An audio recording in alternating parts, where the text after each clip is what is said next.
I'd like to call the Select Board meeting to order for Monday, October 21st, 2024. And as required by open meeting law, you are hereby informed that the town will be video and audio taping as well as live broadcasting this public meeting. In addition, anyone in the audience who plans to video or audio tape this meeting must notify the chair prior to the beginning of the meeting. Hearing nobody, please join me in the Pledge of Allegiance. Pledge allegiance to the flag of the United States of America, and to the republic for which it stands, one nation, under God, indivisible, with liberty and justice for all. Have a leash because you want to control us. Public comments and announcements. I'll go to Joe. Did you want to give any feedback on the Veterans Day ceremony? Certainly, I can read that, and we have one other announcement. So the Veterans Day ceremony will be memorialized on Veterans Day itself, Monday, November 11th, 2024, starting at 10:30 in the morning at Evergreen Cemetery. There will be the Scouts, the Monomoy High School Women's A Cappella Group, as well as the guest speaker and greetings from Select Board. Again, that will be Monday, November 11th, 2024, at 10:30 a.m. At Evergreen Cemetery here in Harwich. Thank you. And then, Madam Chair, just a reminder that the Harwich Community Engagement Forum for wastewater Phase 3A planning is a week from tomorrow. So that'll be Tuesday, October 29th, 2024. That is 6:30 p.m. at the Community Center in the multipurpose room. And again, this Community Engagement Forum is going to be discussing information about the planning for Phase 3A, which will be in and around the area of Great Sand Lakes and Harwich. Representatives from the town and GHD Incorporated, our engineering firm, will be there as well. Certainly hope to have a good turnout and have the board present for discussions if needed. Thank you, Joe. Thank you, Madam Chair. And now, public hearing for the, sorry. Yep. Madam Chair, just on the Veterans Day, I know Select Board Member Howell, I don't know if he wishes to do the... He is doing it, yeah. Excellent. Yeah. Thank you. Thanks.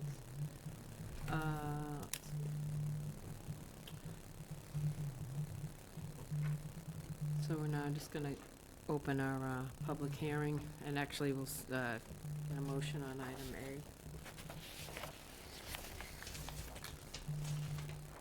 A. Madam Chair, public hearing pursuant to Mass General Law, Chapter 40, Section 157, to determine if the dogs owned by Florence Edwards, located at 226 Main Street, Harwich, Mass. 02645, are dangerous or a nuisance. Votes may be taken. I have no other public hearing. Second. Yeah. Moved and seconded. That's the only notice we have in our packet. So, okay. So I'll turn it over. Sorry, go ahead. Nope, that was just a motion and a second to go into public hearing. Right, Does that have to be a roll call vote? Just regular vote. just regular. Great. All in Thank you. favor? Aye. 4-0. I'll turn it over to you. Thank you. Through you, Madam Chair. We are here to determine whether the dogs known as Tripper and Pookie are dangerous or nuisance dogs as defined by statutes. As a reminder for the board, a dangerous dog is a dog that either without justification attacks a person or domestic animal causing physical injury or death, or behaves in a manner that a reasonable person would believe poses an unjustified imminent threat of physical injury or death to a person or a domestic or owned animal.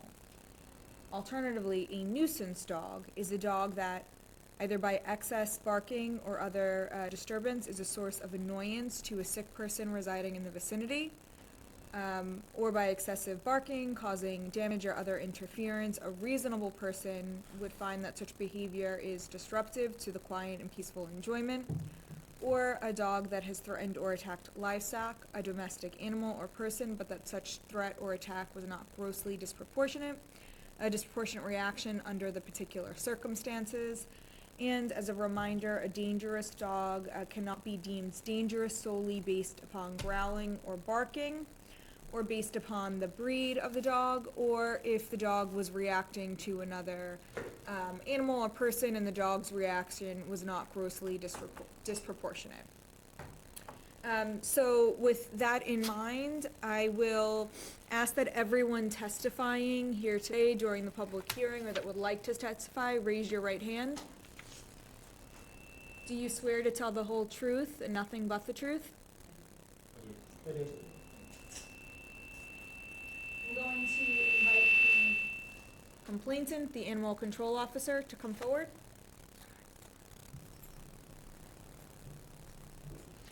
Can you please state your full name? Jennifer Harrington, I'm the animal control officer for the town of Harwich. And are you familiar with the dogs known as Chipper and Pookie? Yes, And did you request that the board hold this public hearing? yes. And can you explain why you made that request? So over the past 2 years, since Ms. Edwards got Chipper and Pookie, we've had several complaints of the dogs being loose in town. Prior to the incident, the most recent incident, the dogs had just been a nuisance, running loose in town. The reason that I requested the hearing is because the dogs got out of their fenced-in enclosure in the backyard and got into the neighbor's yard and attacked their small dog, leaving the dog with several puncture wounds and needing to go to the emergency hospital. And did that incident occur on or about September 5th?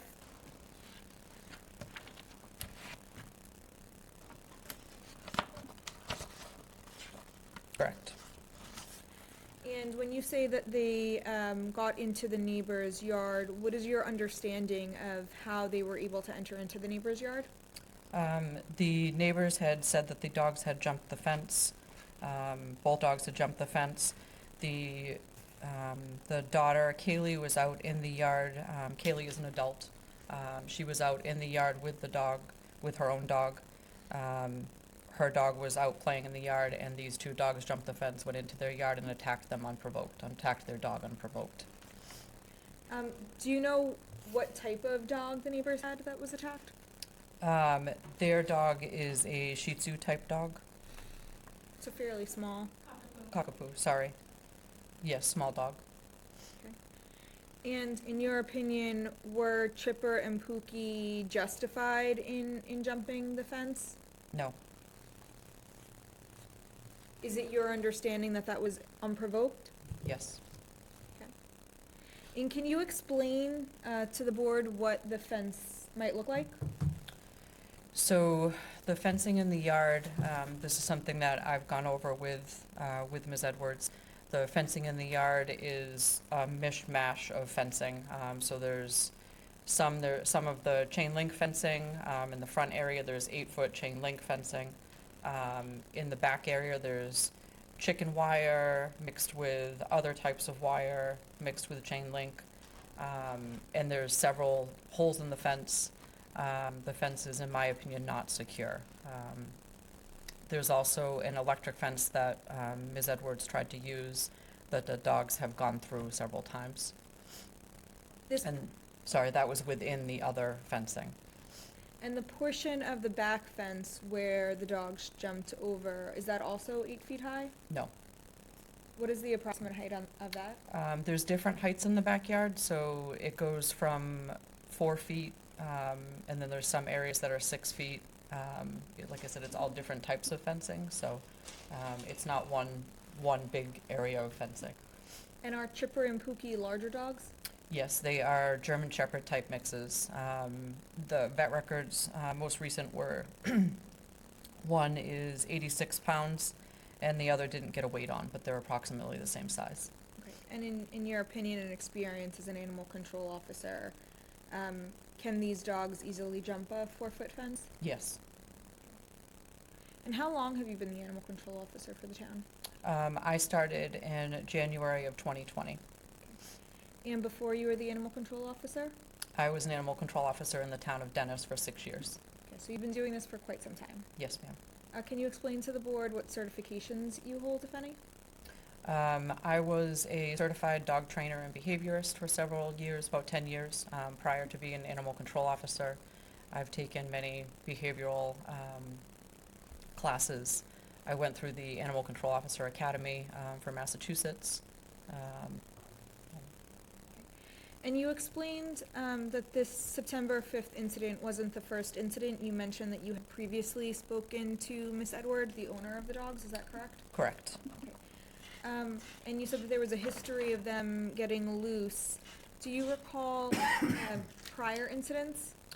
Yes.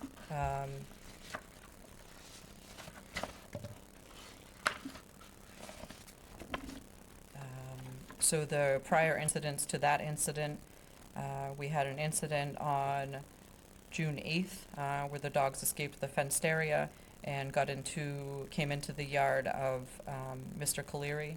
I'm not sure, okay. Of Mr. Caleri, and it's the abutting property, so it's on Queen Anne Road. Came into the yard, chased his dog around the yard, bit his dog several times, chasing him, bit him in the tail. When the police officers got there, the dog didn't have any puncture wounds that were seen, so the dogs at that time didn't bite in puncture.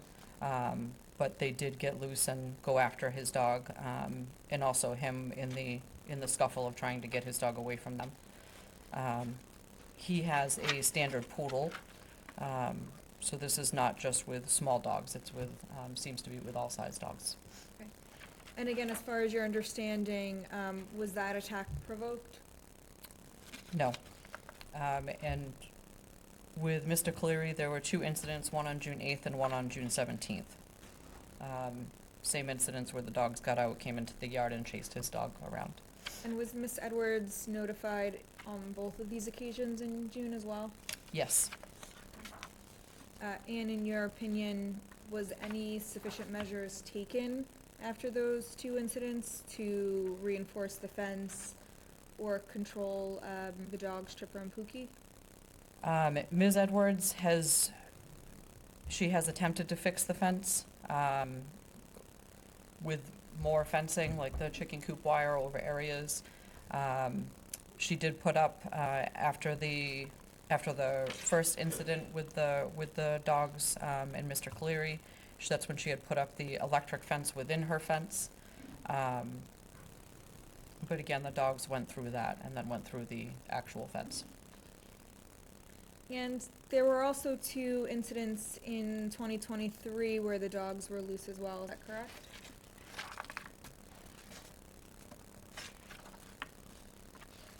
Yes. July 16th, 2023. And back at that time, the dogs had gotten loose. This was one of multiple times that the dogs had been loose. I spoke with Florence at that time regarding the dogs continually being loose in such a busy area with my concerns for the dogs being hit by a car. The dogs had just turned 1 at that point, and they hadn't had any vaccines or vet care at that time. We discussed clinic options. I had actually called the MSPCA to see if we could get them in, and gave the owner option of surrendering 1 or both of the dogs if she couldn't financially afford them or handle them due to their size and strength. And the February 2023 incident, can you tell the board a little bit about that one? So February 22nd, the dogs were loose again. They were on a property on Queen Anne Road. This is actually the same property, Mr. Caleri, the abutting property. It was somebody that's, I believe, is renting from Mr. Caleri, had reported the dogs were in the yard.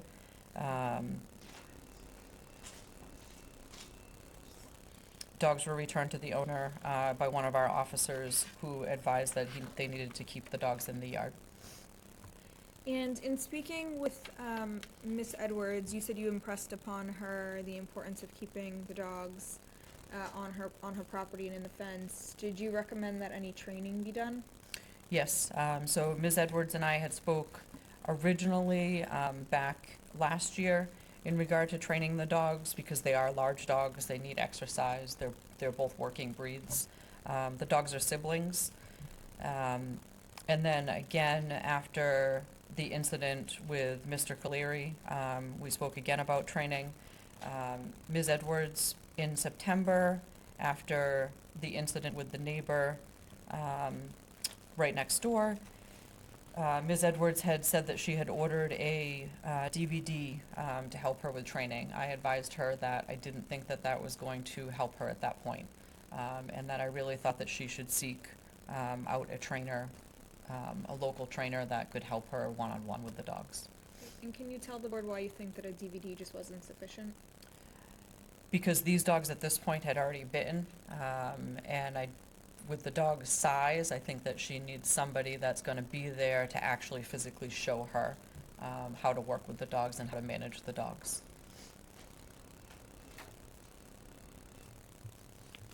And on both of these previous incidents, the September and the June incidents where there was biting, can you clarify whether it was just Chipper or Pookie acting alone, or whether they were acting in concert, to your knowledge, They were acting in concert. Both dogs did biting.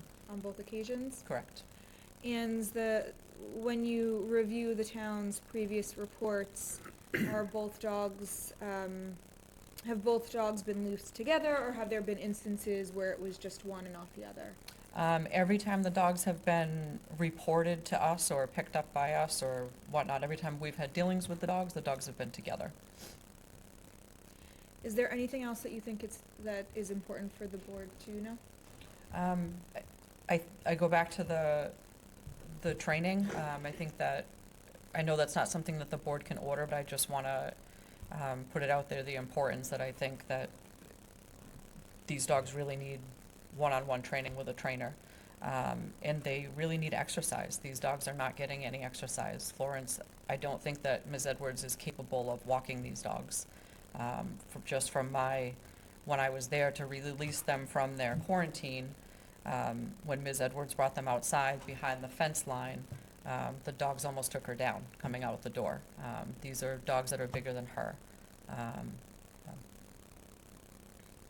And have you issued any citations to Ms. Edwards before as it relates to the dogs? Yes.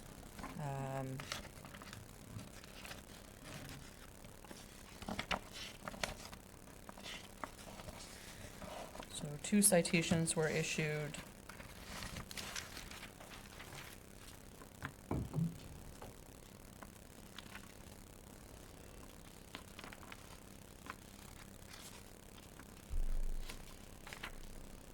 So back in June of 2024, June 18th, 2024, both dogs she was issued a citation for both dogs for failure to restrain and failure to license the dogs. In 2023 and 2022, the dogs were also unlicensed, until I spoke with her in 2023, and she finally did get them licensed with a verbal warning. And to your knowledge, has there been any significant improvements since the September incident to Mrs. Edwards' fence? I have not seen the fence since the incident in September. I do know that we haven't had any dealings with the dogs since the incident in September. Has Mrs. Edwards told you that she's using a trainer for the dogs or taking any remedial action on her own? No. Do you have a recommendation for the board at this point? With respect to either and or both of the dogs, Do you want me to read the recommendation letter? if you'd like?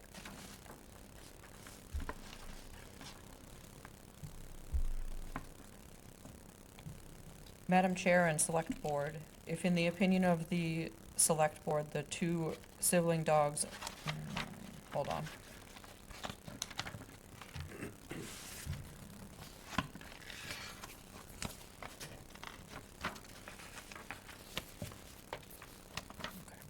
If in the opinion of the Select Board, either of the 2 dogs owned by Florence Edwards of 226 Main Street, Harwich, Massachusetts, known as Chipper, a 2-year-old intact female, black German Shepherd type mixed breed dog, and Pookie, a 2-year-old intact female, black and white German Shepherd type mixed breed dog, be deemed dangerous or nuisance per General Law, Chapter 140, Section 157, and per the Town of Harwich Animal Control Bylaws, Chapter 26-12, dogs to be restrained. My professional opinion is that these dogs both be deemed dangerous due to the significant and unprovoked injuries they caused in the incident involving the neighbor's dog on September 5th, 2024. I would recommend the following order be made for each such dog. That the dog be confined to the premises of the keeper of the dog, provided, however, that confined shall mean securely confined indoors or confined outdoors in a securely enclosed locked pen or dog run upon the premises of the owner or keeper, within the fenced-in yard, provided further that such pen or dog run shall have a secure roof, and if such enclosure has no roof, no floor secured to the sides thereof, the sides or fencing shall be embedded into the ground for not less than 2 feet, and provided further that within the confines of such pen or dog run, a doghouse or proper shelter from the elements shall be provided to protect the dog, that once in place must be inspected and approved by animal control officer. That when removed from the premises of the owner or premises of the person keeping the dog shall be securely and humanely muzzled with a basket-style muzzle so the dogs are able to pant and drink through the muzzle, and restrained with a chain or other tethering device having a minimum tensile strength of 300 pounds and not exceeding 3 feet in length. That unless the owner or keeper of the dog provides evidence that a veterinarian is of the opinion the dog is unfit for alterations because of medical condition, the owner or keeper of the dog shall cause the dog to be altered, spayed or neutered, so that the dog shall not be reproductively intact. Further, in accordance with Town of Harwich Animal Control Bylaws, Chapter 2 and 3, Florence Edwards must keep the rabies vaccinations current for each dog and ensure that the dogs are licensed annually in the town where they are kept. I ask the Select Board to give reasonable time frame for the owner or keeper to comply with its order. Before compliance, inspection by the Animal Control Officer, myself, Jennifer Harrington, is scheduled. It is in my professional opinion that Florence Edwards lacks responsibility in dog ownership, given the history of incidents to date involving Chipper and Pookie, and despite the many verbal warnings and citations issued to her. The lack of remediation and failure refusal by Ms. Edwards to take any meaningful action to prevent further incidents has resulted in an escalation in aggressive behavior and significant injuries to another dog that was in her own yard and entirely unprovoked. It is my recommendation to Ms. Edwards that she seek a professional dog trainer to work with both her and the dogs together and also separately to avoid any further incidents. Thank you, Ms. Harrington. Does the board have any questions? Board members have any questions? This time. I have one. Thank you for being here, Officer Harrington. I believe you mentioned that, if I remember correctly, you said something to the effect of when you all picked up the dogs, meaning animal control. How did that go for you? How easy was that? So when we've picked up the dogs, it was when the dogs were younger. I see. Most recently, when the dogs have been loose, they've evaded being picked up. Thank you. Pete, did you have any questions? On the, excuse me, on the June 8 and June 17 incidents, were both incidents, or did they both involve biting of the neighbor's dog? I believe you said Mr. maybe Colery. Yes, Mr. Colery. So was the dog bitten, his dog bitten on both of those occasions? Yes, the dog was bitten on both occasions, no puncture wounds, but the dog was covered in saliva. Okay, thank you. And Mr. Colery also had saliva on his arm from trying to separate them. Okay. And just to follow up on Mr. Hanlon's question, so if you weren't able to retrieve the dogs on the last few incidents, how were the dogs retrieved in the end? They usually go back home. They just went home? Yep. Okay. Thank you. No further. I just have a follow-up in terms of your recommendations, and maybe this is for future discussion when we continue deliberations, but last time, we also talked about adding homeowners insurance to make sure that there was liability insurance there. Is that for discussion after we close, or can we have that discussion now? Yeah, so if the board determines that either or both dogs are dangerous or nuisance dogs, Then the board can decide on what type of remedial action, if any, you'd like to order, and we can go through the options, and that is one of the options. Great, thank you. Can I just say something on that? Mhm. I refrain from wanting them to add insurance because the insurance company is not gonna cover these dogs. And they will have to cancel, her homeowner's insurance. That's why I did not put it in the recommendation. Okay, thank you. Anybody else? Thank you.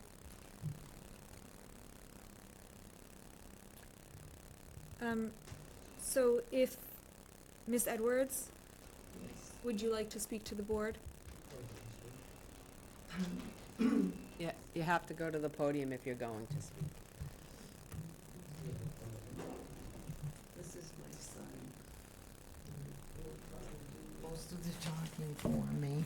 I would ask that you just both introduce yourself. Yeah, hi, my name's Raymond Edwards. My address 80 Constance Ave in West Yarmouth, but I grew up at 226 Main Street on North Harwich. And then can you just state your name for the record? Florence Edwards. I've been living at 226 Main Street since 1969, and I've always had dogs. I just want to address the board a few issues that the dog officer had brought up. The fence, the reason why there has been no incidents since the incident, since the biting incident, is because the fence has been by me, refortified, and my mother. We've added, she added scrim. Does anybody know what scrim is? It's like if you drive by a construction site and you see like the chain link fences covered with that cloth that you can't see through. Basically a plastic tarp. You can't talk from, Yeah, it's scrim. Canvas, It's yeah. scrim. excuse me, it's you woven. can't talk from the audience. If you want to talk, you have to come up and identify. It's a yourself. woven polymer cloth, plastic Yes, covered cloth. I get it, yep. That was added. There's no area of the fence that is less than 6 feet high. The entire perimeter of the .46 acres of the property, it's all the way around from the barn, from the old barn, all the way around. Approximately a quarter acre is fenced in. The fence is no less than 6 feet. That incident, the dogs, my brother was actually in the driveway. He couldn't make it, but he witnessed the dogs. They didn't jump over the fence. They went underneath a part of the fence where the only section where there was chain link. So the other mismatched fence held them in. They went under the chain link because I inadvertently didn't properly secure it at the bottom when I installed it. So they went under the chain link fence. They didn't jump over. They've never jumped over the fence. But the biting incident was the neighbor's dog was barking. And not to say that the dogs can't bark, because my mother's dogs bark, but it was barking at them, and they could see each other, and they were barking at each other. So my mother's two dogs went out and around, and my brother saw them run over. He ran right after them. He was instantly there. And from my understanding, and from these pictures this is Pookie, right? Chipper. These pictures of Chipper, can you see them? Yeah, no, I don't know how we big your have eyes them are. in our packet. Okay. Those, We don't have no, those? you don't I have ha- those. those. These are pictures of Chipper. There's I'm sorry. That was the bite that was That's not inflicted on Chipper. Nora. So Give 'em back. you take that, Chipper got bit, so she bit back. The incident with this dog, there was no punctures. That's how they play. They're big, crazy dogs. That's how they play with each other. In their minds, they were playing with the dog, and that's why the dog didn't get bit. They would just, when they play with each other, they don't bite each other. It's like they're dog playing. And they tried to do that with the neighbor's dog, with the one that got bit, but it bit Chipper. So they reacted to getting bit. Okay, excuse me. You're going to have to leave the room if you can't stay in order. Thank you. Right? That, from what my brother saw, they reacted to getting bit. And from the dog officer's own testimony, no puncture wounds 2 times with that dog, just saliva. if they wanted to puncture the dog, I'm sure they could have, if they're as dangerous as she's saying. But Chipper got bit, so she reacted to getting bit by biting back, which is what if somebody punches me, I'm gonna punch back. You know, that's what happened. And as for the fence is completely 100% secure. They can't get out of the fence anymore. It's been completely done, and it's called hog wire. It's not chicken wire, it's hog wire what the fence is. And hog wire is designed to hold back hogs. It's bite-proof, it's break-proof, it's welded, it's electrically welded, and it's weatherproof. And on the inside of that, Is I wood. have a new electric fence. It's one is a foot off the ground, and the next one is like 3 feet off the ground. And they only needed to touch it once, and they don't go near it. They don't go past it, and that's the entire They do perimeter. not go near it. And above the one that's 3 feet high, there's another wire running that they don't know if it's electrified or not, but it isn't. But they will not go past that electric fence. And that's why there's been no further incidents. And I even though- touched it by accident, I can tell Even you though it the dogs hurts. are out in the yard every day. After their quarantine was up, they've been out in the yard every day. There's been no incidents because they can't get out anymore. So all Oh. of those updates are since the Yes. 9/5 incident? Yes, and also, as for dog training, he canceled, but have you ever heard of Augusto Di Olivia? The dog daddy. The dog daddy? She has scheduled and prepaid personal training, one-on-one, $1,500, just so you know, One-on-one it's with not him? cheap. and she can forward you the emails and the text He messages if got you need it. sick and he Okay, you canceled. got to speak one at a time, because Yeah. the audience at home Sorry. needs to understand. He canceled last minute, or the training was for this past week in Boston, in the Seaport District, and he canceled last minute. We were hoping to get that training completed this week. My mom opted not to get a refund and to wait until the next time, because he does like a tour of states. And the next time he'll be in Boston will probably be in about 5 to 6 weeks. I looked at his schedule. That's how it usually runs. It's like 5 to 6 weeks he should be back. And at that time, she already has the prepaid training, one-on-one session for a day with Dog Daddy. And if that's not sufficient for training, I don't know what is. It's 4 hours. I would go, are you done speaking? 'Cause Yep, she can come up. No, I'm I done. wanted to add, Did the board have questions? Yeah? Yeah, do you have any questions for me? Just one follow-up, and thank Yeah. you. You kept referring, and I think looking at this dog Yes. that was punctured, so Oh, that's not the dog? definitely Oh, not the looks just- I dog. thought So it that's was- the one with which saliva. dog are you speaking Yeah, of? that's not the puncture dog, is it? Oh, I thought that was a saliva dog. Looks just like it. Looks just like it. that is the saliva dog, but no punctures. No, No? it looks just a twin. Okay, so just to be clear, dog officer's telling you it's not. Yeah, it's not obviously, but it's exactly the same. It looks the same poodle type Michael? dog. So I'm still looking for my answer. Right. Which dog are you talking about then? The puncture dog? Yeah, your dog was the puncture dog, I think, with the pictures you represented. That was Chipper. That was Chipper that got Okay. bit. Which dog were you talking about that it was playing with? The dog that The fluffy white fluffy one that dog looks were- like that 2 times, it was a different dog, 2 times they were playing. That's how these dogs play. They're big, large, goofy, stupid things. And that's how they play. And if they weren't playing, if they were actually attacking that dog, they would have been bitten, and they weren't bitten. And then she even attested to just saliva. So I guess through the animal control officer, through you to the animal control officer, is that Mr. Cleary's dog that we're talking about? Yes. Those are the dates of 6/8 and 6/17, right? Right. Thank you. That's all I need. But those were 2 of the same. Yeah, 2 different incidents when no mouth, tail in the mouth, fur in the mouth, but no bites. That's how they play. They play with me the same way. Put their arm on me, no puncture wounds, just lappy, I love you, how you doing? That's just how they say hi. Any other board members have any questions? No, but Ms. Fernandez was going to say something else, I believe. Yeah, I just wanted to say that my dogs are also certified, can you read that? Yeah, her emotion, she's, Emotional support. you can tell, that's why I had to come up with her. She's very She's lived a long, hard life.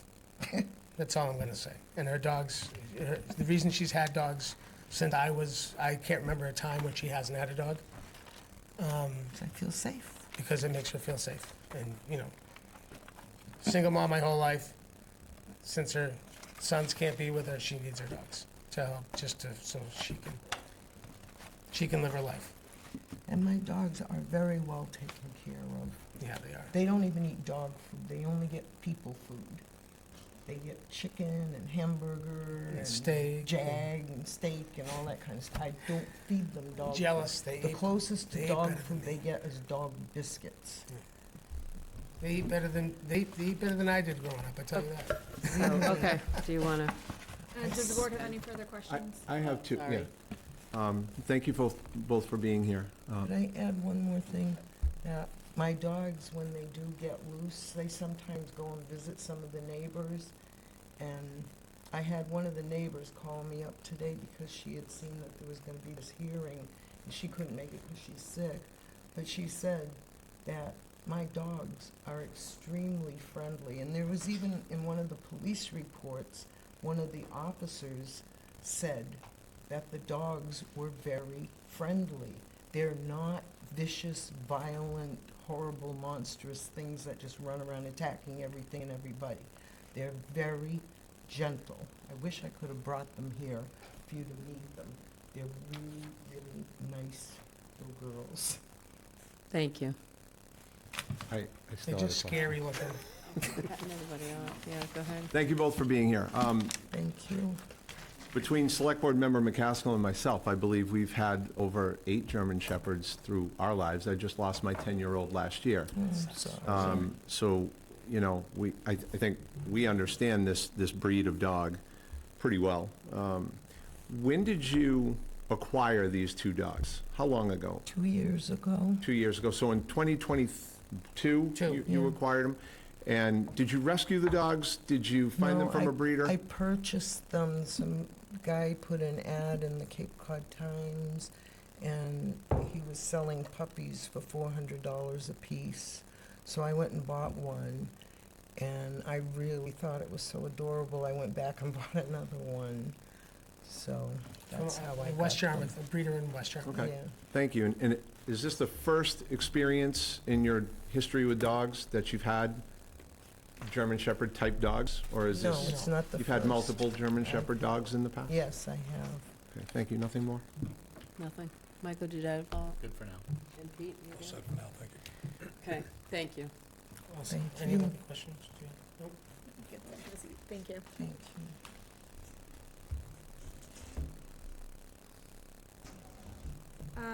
Is Mr., I apologize if I mispronounced your name, Galari here? I am here today. Would you like to testify to the board? I didn't prepare anything. I can answer a couple Ye- of questions if. Can you just come up to the podium Sure. to speak? Also public speaking, but I'll do my best. That's okay. Just state your name for the... My name is Tom Cleary. I live at 21 Queen Anne Road. I've been mentioned a couple of times already. You had questions, or should I You just? should, why don't you just share your experience with Yeah, us? so, I don't even know where to start. I mean, specifically the 2 incidents where I was attacked, the first time it was unbelievably terrifying. I've been around dogs my whole life. I've had lots of dogs, different working breeds, mixed breeds. I love dogs. I'm a huge dog guy. I've never been attacked like this by dogs. I would say I'm pretty, I don't know what the word is, but I would be able to tell if a dog is playing or not. These dogs were not playing with me. They were not playing with my dog. As an aside, my dog is actually a service animal for my wife. My wife has a progressive genetic condition that attacks her connective tissue in her body. This dog is by her side 24/7. It's a standard poodle. It's 5 years old now. It's been a professional service dog its entire life. My wife is a registered nurse. She actually went through nursing school and her entire clinical rotation with this dog by her side. This dog has worked in hospitals alongside with my wife since it was a puppy. To this day, my wife brings it to work every day. She relies on this dog very heavily for her health reasons. And needless to say, this is an extremely well-trained dog. It does not leave her side. When the two dogs came into our yard and were attacking her, she did not leave my wife's side.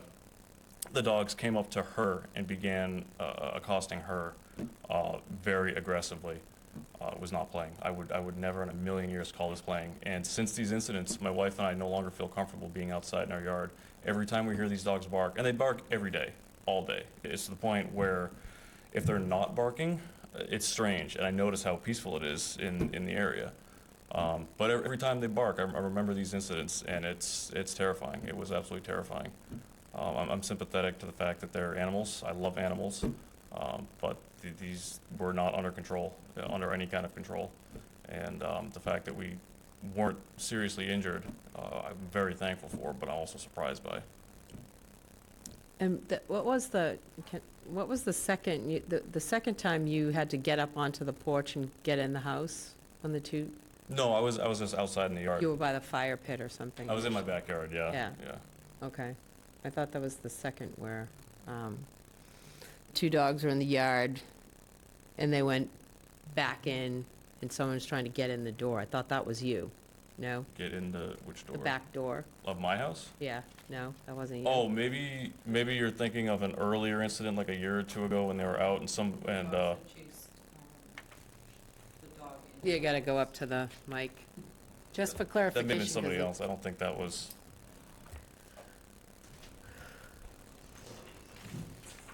This says.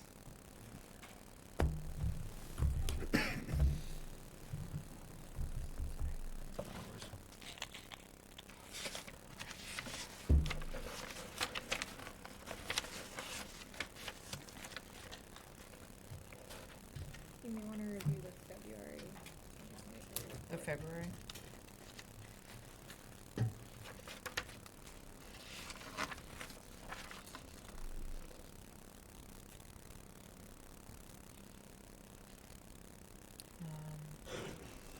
Yeah, so the 17th was the 911 call reporting that Mr. Caleri and his dog had been attacked by the two dogs.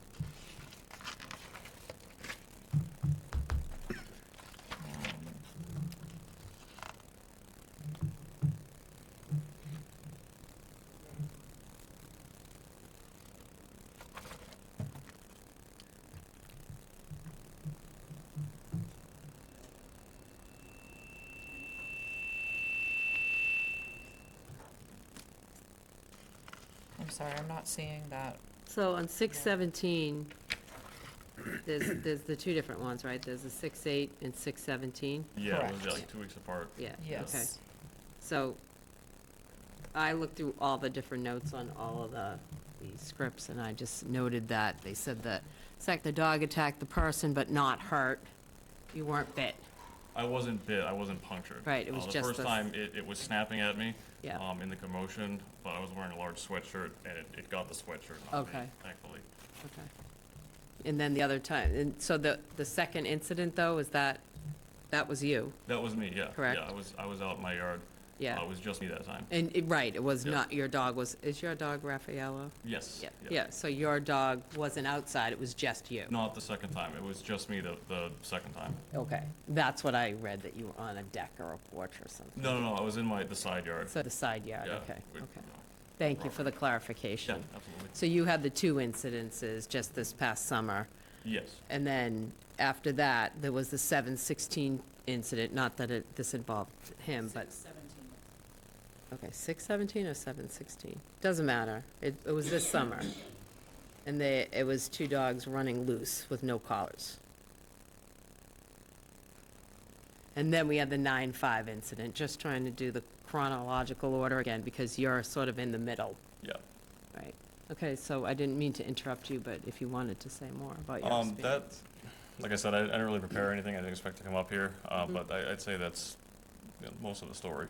So you feel it's adequately represented? Yes. Your yeah. experience, I okay. mean, aside from the emotional turmoil factor of it, since the incidents, my wife will not take our dog out into our backyard alone Mm-hmm. because we don't know when the dogs will escape again.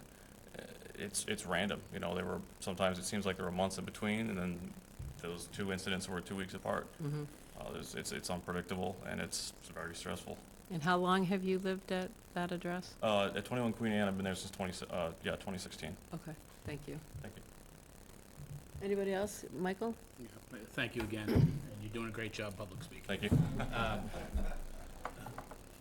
A few minutes ago, the Edwards testified that they believed that the dogs were playing and that your dog punctured their dog. No, that was the other, that's the 9/5 incident. And it's a different one, yeah. All right, in your case, when you were allegedly attacked and your dog, was anyone else present or just yourself? Was It was- anyone from the Edwards family there? No. I think they were on their property because they started trying to call their dogs back. As soon as the dogs came over, I started yelling very loudly to try and get them to run off. I thought they were coyotes at first 'cause it was dark out. As soon as I started yelling, seconds later, the owner started trying to call the dogs back. The dogs ignored it for a bit at first until finally they gave up and ran back. But they stayed on their property. So it was just my wife and I on our property. Thank you. Thank you, yeah, and thank you for being here. Thank you. Appreciate the opportunity. Yeah, I just, again, I have a quick, Sorry. done yet, public speaking. All right. Your dog's name is? Rafaela. We call her Rafi for Okay, short. so Rafi is not the dog that is the dog that punctured their dog. No, no. So then, Officer Harrington, could I have you come back? I just want to make sure I get this clear. So there's another dog in here called Nova. That's who it is. And what kind of dog is Nova? A cockapoo. And how big is Nova? So a 13-pound, I just want to make sure here, it's the 13-pound dog that we're saying punctured the back of an 86-pound dog. Correct. Okay, And I just want to clarify that that was never reported to the police officers that were there that night. And on the two separate occasions when I placed the dogs under quarantine and when I released the dogs from quarantine, it was never brought to my attention by Miss Edwards that her dogs were punctured or injured at any point in time. thank you. And back to you, if I may. Yes.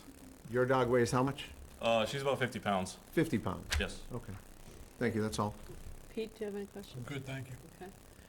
Thank you. Okay, thank you. Appreciate the opportunity.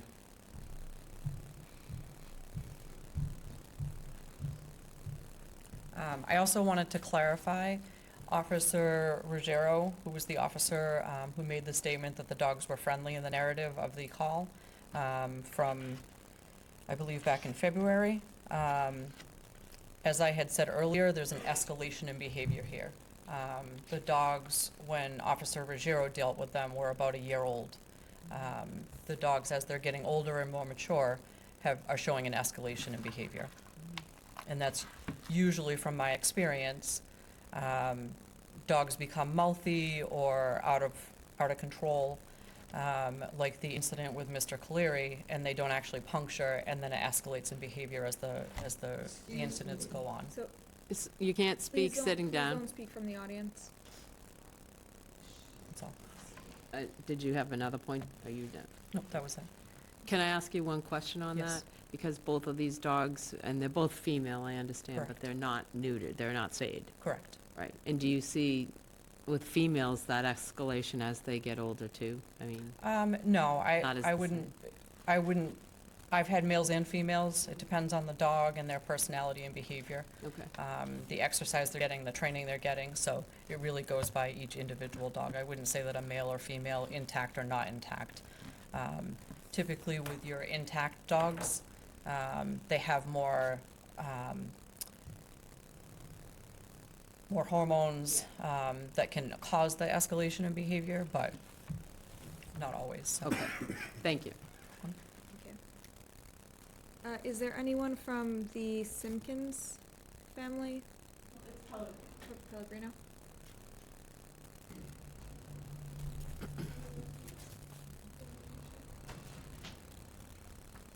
My name's Kaylee Pellegrino. I live at 222 Main Street. I've lived there for 26 years. I grew up there, and I'm Nova's mom, the small 13-pound dog that was attacked by two big dogs.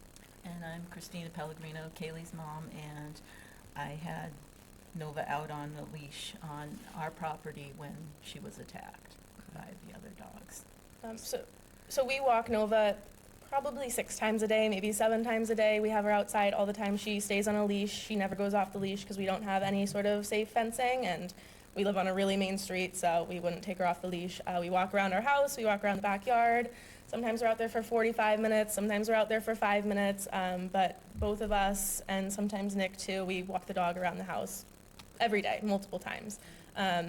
She doesn't bark when we're outside. Occasionally, if I have like a toy that she wants, she'll bark at me, or if a big truck goes by, she'll bark, but she doesn't just bark for no reason. And the dogs next door, they will stand at the fence and jump on it and bark at her the entire time she's out there. And until the incident, she wasn't fazed. She wouldn't bark at them. She wouldn't charge at them. She just minded her own business, walked around the yard, no big deal. And then when my mom had her out there, she was actually with the dog on the opposite side of our house. So it's the neighbor's fence, our house, and then she was on the other side of the house. So the dogs couldn't even see us over there. And they escaped and came out of nowhere on my mom, who is a tiny human, 2 huge dogs. And they both went right for her neck and her back when they attacked her. It wasn't playing. Nova was minding her own business, walking next to the house with my mom, and they both came out of nowhere and jumped on her and essentially tried to rip her apart. Luckily, my mom screamed, and my dad was able to come out, but the dogs wouldn't get off of her. So, I mean, obviously, my mom can't do much. She's small. She's not going to get bitten. But luckily, Nick came out and scared them, and they eventually ran away. But they chased Nova all the way back to the house because she got off the leash. They pulled her so hard her collar came off. So she got loose, and she ran straight to the house, and they chased her all the way back into the house. And then they saw Nick, and they stopped because they got scared, the big dogs that attacked her. We had to bring Nova to the emergency room. This is when I got the call, and we brought her there. She had 5 puncture wounds. 1 was a laceration, and they connected. So she had to go in for emergency surgery. She had stitches for 4 of the wounds. 1 of them was just a deep puncture on her back. 2 of the wounds connected in her shoulder, and they had to stitch it up and place a drain that she had to have in for a week to get some of the fluids out to prevent infection. And even with the surgery, they said there was about a 25% chance that she wouldn't make it if there was any issues or any infections, or if the puncture went through to her lungs, which was an option that could have happened. Luckily, it didn't. But she did end up recovering, but she is emotionally scarred, and so are we.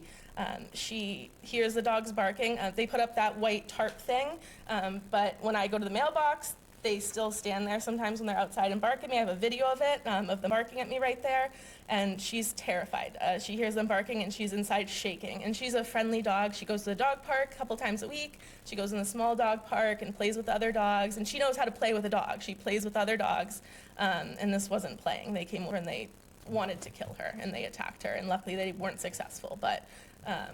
But now she's terrified to go out in the yard. I'm lucky if I can get her out there for maybe 1 lap around the house. She's very cautious. She's barking more now when she hears people drive by, or she thinks she hears a knock on the door. She's just very, very afraid. And so are we. We don't even feel safe going outside. I mean, they put up all this new fencing, but it's still just, we don't know how they got out to begin with, so we don't know if it could happen again. If something fails and they got out, even if it's a complete accident, like it could have been before, it's the unknown, like the other man had said, that it's just the unknown that we don't know when those dogs are gonna attack. And we hear them barking.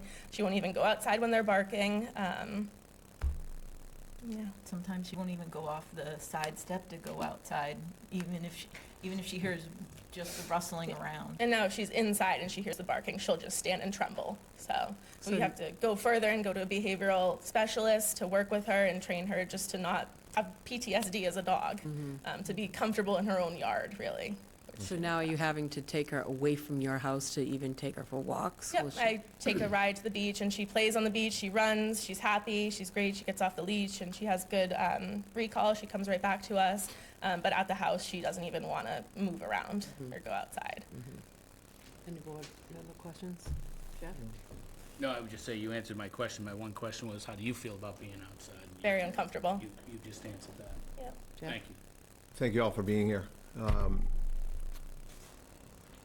No lasting, other than the mental trauma, there's no physical lasting issues for No, Nova. she has scars left Scars, over, okay. but luckily nothing She's mobile, was- she can run, she can play. Yep, Vet bills must have been pretty significant. yes, they were. Who paid for those? I did.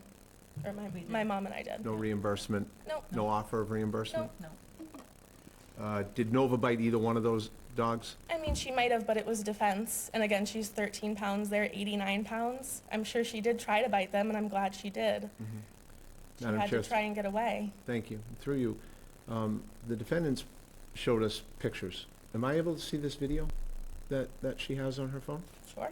I'd like to see You it. have to ask. Is that a video that you can send? Yeah, it's just a video of the dogs barking at me when I'm at the mailbox. Something that you would be able to email as well? Yeah, absolutely. I'd just like to see the dogs for myself. You can't really see them. It's just you can see where the white stops Yeah, I'd and where like the to see it fence anyway, is. if I could. Okay.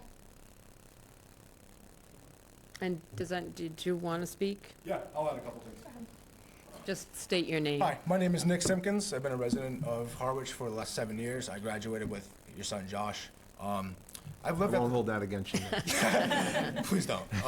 I've lived at 222 for, I would say, 8 years now. And this isn't the first set of dogs. She's had other set of dogs. And these past set of dogs, they're not quiet. It could be 3 degrees. It could be 103 degrees. These dogs are outside. They don't go inside. Last winter when we had that storm, they were outside. I can hear them barking. They bark at everything at all hours of the night. Nothing's done, and we have proof of that. My dog and me should not have to walk, not have to look over our shoulders so my dog can go to the bathroom in my own property. Granted, yes, I don't have a fence, but that doesn't, my dog should not have to literally almost die in my backyard. Another 10 seconds, that dog would have been dead.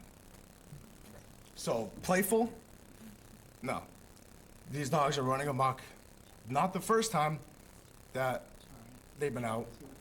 So she knows that these dogs have problems, but nothing's being done. So now there's 4 layers of fence. Okay, now there's a 5th layer. Is that gonna change anything? How can I trust that this fence is made perfect, where this is never gonna happen again? Is there a permit for this fence? Like, can this thing even pass? If these dogs can go under it, they're just gonna figure out more ways. I mean, like I said before, these dogs have all the time in the world because they're outside. They're gonna figure out ways to get out. So what's gonna stop them from coming out again, even with this new reinforced fence? I don't believe that. I don't think these dogs are gonna get stopped. And I shouldn't have to look over my shoulder so my dog can go to the bathroom. I shouldn't have to go out of my property so my dog can go to the bathroom. I don't have to go to the beach every day, multiple times a day out of my day, out of work, to make sure my dog can do what she usually does every day. And she has other animals too. She has chickens all over the place. We've had chickens. I have pictures of chickens literally right against my fence. Like, not my fence, my window. They escape all the time. And I was downstairs when I heard the worst scream of my life from a human and a dog. I came up that stairs so quick, I think I almost broke a door. I'm really sure. All right, and to come around and see my dog bleeding, not just pellets, like full bleeding, going right under the bed. And this dog is like not even 2 years old, just turned 2 maybe last month. This dog couldn't hurt a fly. This dog literally lives with cats. There's no aggression with this dog. But these dogs next door, they're right against the fence. They're barking. They're in the street. They're attacking other animals. I didn't even know that we had another incident. I thought we were the only ones. But it turns out there's not. It turns out now I'm finding out there's a lot more cases that these dogs are getting out. So when is it gonna be the last time? When is this gonna be? I don't wanna do this again. They don't wanna do it again because it's gonna cost a lot of money. We just had to pay $1,600 right there. That's not of our fault. We had to come home from work to get $1,600 taken out of our account because our dog got attacked by somebody that doesn't do their due diligence and have a good structured fence to keep their dogs inside. You know, my dog had to pay the price of poor ownership. There's a list of these problems that this dog has been causing. It's just been slap on the wrist, slap on the wrist, slap on the wrist. Like this, something needs to happen. And I really don't want these dogs next door. I really don't. Thank you. I don't want a euthanization. I'm not talking about that. They can't be there. So, thank you for the time. Thank you for sharing your thoughts, yep. Thank you. Do you have any more, No, unless there's any other questions. does anyone have any more questions, Michael? Just one. At any time through this process, from the attack till now, did the Edwards offer you any apology? Not that I'm aware of. Thank you. Okay, thank you. So Madam Chair, I understand that there's a video that they're queuing up to play that you had, 2 videos. Okay, 2 videos.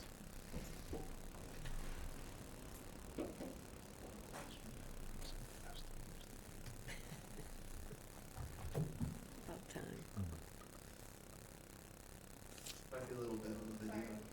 Oh, yeah, okay. Oh, all right. So is there any, want to continue to take any other testimony? Thank you. Through you, Madam Chair, is there anyone else present today that would like to testify before the board? Is there anyone who has previously spoken who would like to speak again? Ms. Edwards?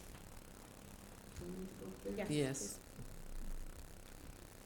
And again, I would remind folks, please do not speak to each other in the audience. All communication should be directed at the chair rather than to other audience members. I just wanted to say that nobody has presented me with any sort of bill. I would be more than happy to write them a check first thing in the morning for the $1,600. I mean, it's no big deal, $1,600 to me. Okay? So if they want that money, I'd be glad to give it to them. Yeah, Please. just wait, right. So Matt, If I could see the bill, I will pay the bill. So, Ms. Edwards, is there anything else that you'd like to say to the board? Well, I'd like to say Anything to that you them haven't- that I'm really haven't sorry said already? for the whole incident. I did not know that their dog was that traumatized by what happened, but I also wanted to say that their dog was usually the initiator of the barking that would go on. Their dog would come to the fence and bark because they would tie it up outside and go back in the house. Their dog would be outside, tied up, and bark at my fence, and then my dogs would run over there and bark back. And that's where the back and forth barking was coming from. But, I mean, that poor little thing to be torn up like that. I saw the pictures, the color pictures, and I'd be more than happy to pay the vet bill without admitting any guilt. Thank you. Does the board have any further questions of Ms. Edwards? Does anybody? No? Pete? Thank- No, thanks. Thank you, Ms. Edwards. I just wanted to reiterate what I said before, that our dog is always on a leash when she's outside. She is never unsupervised. There's always an adult with her with a leash, and she can't even get up to where the fence is. We have it's like a dirt hill, and then there's trees in the back. She can't even get up to where the fence is to bark at the other dogs when the dogs are there. Again, they just stand right at the fence and just bark at us, but Nova's never even taken the time to bark at them. Even when she's inside and she hears them barking, now she trembles, but she's never barked back at them. She does not care that they're there. Now she does, but before she just never entertained them. Ms. Pellegrini, can you explain to the board with the first video that, So if you could play the other one first, that was just the video of the dogs barking when I was getting the mail. And when I came inside, that was what she was doing. She was sitting there trembling because she heard the dogs barking. And this was after she was completely healed.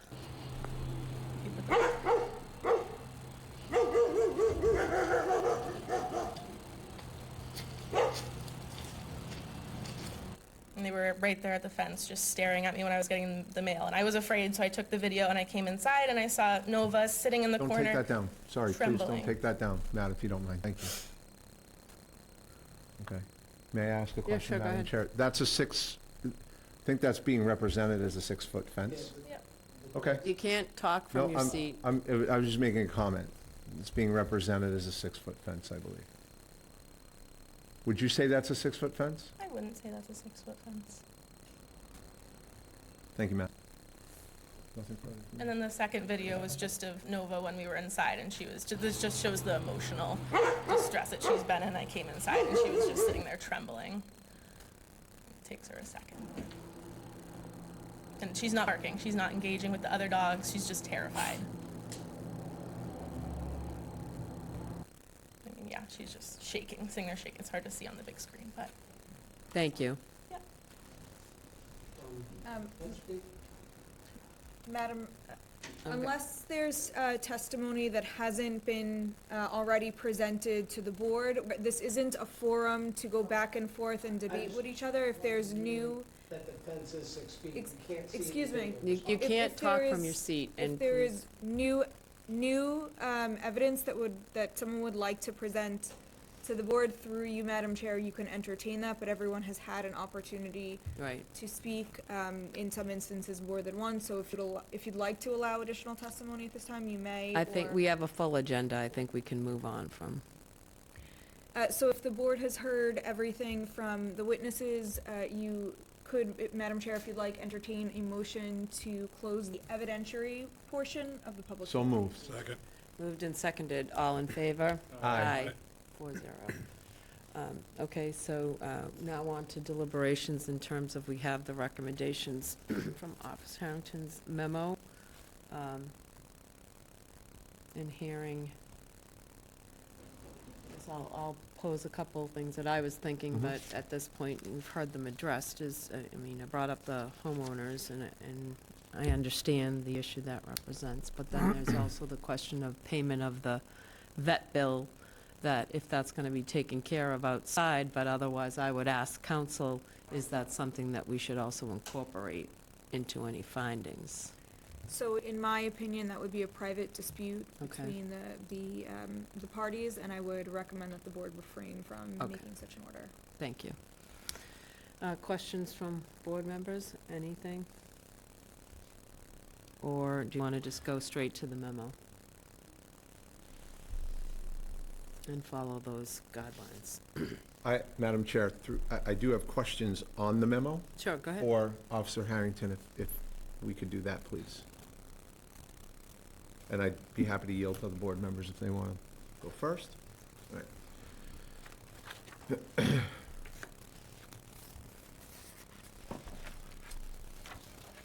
So, Officer Harrington, as I read through this again, this is, you have not been out to the property since the last event, if I remember correctly, to take a look at what's happening at that property, the fence, so forth and so on. Correct. The last time I was at the property was to release the dogs from quarantine, and I only got visual of the dogs to release them. I didn't go into the backyard to examine the fence. At that time, Ms. Edwards had advised me that her son was going to be helping her reinforce the fence. So in your opinion, and through your recommendations,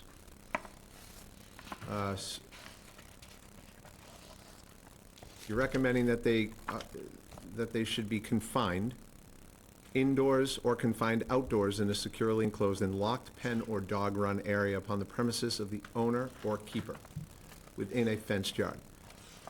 So am I to understand that if you went out there tomorrow and you looked at that fenced-in yard and you found it to be satisfactory to keeping these animals on their property, then the only other recommendation you're making would be that if they were off property, they would be on leash with muzzle? No. Thank you. So, the first one, I would still be recommending that there be a kennel within the fenced-in area with either a flooring that they can't get out of, or the fencing be embedded into the ground, and with the kennel being covered, so the dogs absolutely could not get out. And when you say that, sorry. Oh, please, go but ahead. When you're saying about the kennel, basically within the other fenced area, so this is a kennel within the yard, fenced in, correct? Correct. And I guess the question goes to that, where you talked about embedding that into the ground no less than 2 feet. Do you also want us to specify in that the fence height should be no less than 6 feet for the kennel? Do you have a height on the kennel? Most kennels are 8 by 10. I would go by with the traditional dog kennel, so 8 by 10, 8 by 12. They can do it bigger if they want to, but I think that it should be 8 feet high. Okay. Thank you. I'm just having a really hard time with this, and I apologize to everybody out there, but as I stated earlier, I've had German Shepherds since I was 2 years old. And when you confine a German Shepherd to a kennel with no regular exercise, it only makes matters incredibly worse for the neighbors and the dogs. So I understand exactly where your recommendation is coming from, and I thank you for that, and I respect it 100%. Just trying to understand what's right for the dogs and the neighbors here. And to combine the dogs to kennels, the barking's not going to go away. The dog next door is going to still have its trouble. So I really, honestly, I don't know what to do here. I'm at a bit of a loss for a reasonable, what I would consider to be a reasonable remedy for this. So I'd like to hear what the rest of my board has to say at this point. So can I just comment on that? Yeah, oh yeah, please. Thank you. So I agree with you that I've had German Shepherds as well. So I know the exercise and training that they need. These are working breeds. They're not meant to be stuck in a fenced-in area or a kennel. I think that safety-wise, either way, these dogs are not getting into proper exercise. Whether they're in the fenced-in area or the small kennel area, they're not getting out and getting proper exercise. My fear is that I don't see the fence being reinforced to the point where the dogs can't escape, because it's not underground, and the dogs could still dig out. So my fear is that the dogs would still dig out. I think that the dogs living next door, no matter what type of enclosure they're in, they're going to bark. So whether they put the citronella spray bark collars on or another type of barking collar, I'm at a loss as well, because I believe that these dogs need proper exercise to get what they need. And that's not something that we can order. Any other follow-up? Michael? Like Jeff, this is a tough one for me. It's been quite some time, and the fact that you haven't apologized to this family or taken the time to apologize to the family really sits with me. And I don't, I'm not gonna go back and forth with you. Yeah, you can't And I speak. really respect you getting up there and your love for your dogs. But there's several things that have been said that make absolutely no sense. The barking, growling, and lunging at the fence, when you brought the dogs out and the animal control officer was there, that's aggression. And you don't have one neighbor, you have two neighbors that are petrified to be in their own yard. So take the dog's feelings out of it. You got two neighbors that are petrified to be in their own yard because of your dog, and nobody should have to live at their home that way. And then the flip side of this is, no matter how much you get in trouble for this or punished for this because they're your dogs and clearly you love them, what's on paper for us tonight, your dogs get punished more. And it's not the dog's fault. It's your fault for lack of training. And I certainly appreciate what Raymond said about the dog trainer that's coming. It's a little too much, a little too late. They're not going to be comfortable in their own yard. And I personally, based on the reports, based on your comments, don't believe you should have these two dogs. And given by the size of these dogs and your lack of being able to control them right now, it shouldn't be an option for this board. And I'm not sure that it's not an option for this board to make you get rid of those dogs and send them to a place where they can be trained and they can be less aggressive and you start over. Because these dogs and the current fence is not going to help the situation. And your son is in Yarmouth. German Shepherds, as Jeff has said, I have two now. They dig. The fence, unless we follow Jennifer's guidelines and Officer Harrington's guidelines and put the fence 2 feet into the ground, it doesn't matter. They're going to get out. And your neighbors are going to be tormented again. But most importantly to me, and I am definitely voting to deem them dangerous, your neighbors should not have to live in fear in their own yard.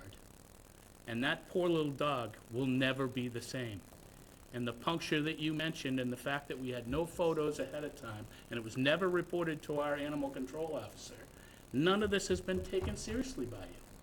So I can't vote any other way, but what I'm really doing is punishing dogs, and they don't deserve to be punished. So that's where I'm at. Thank you, Michael. Pete? Ready to make a motion, Madam Chair? Okay. Go ahead. Madam Chair, through you, I move that the board deem Chipper a 2-year-old intact female and Pookie a 2-year-old intact female to be dangerous due to the significant and unprovoked injuries they caused in the incident involving their neighbor's dog on September 5, 2024. As part of that motion, I would like to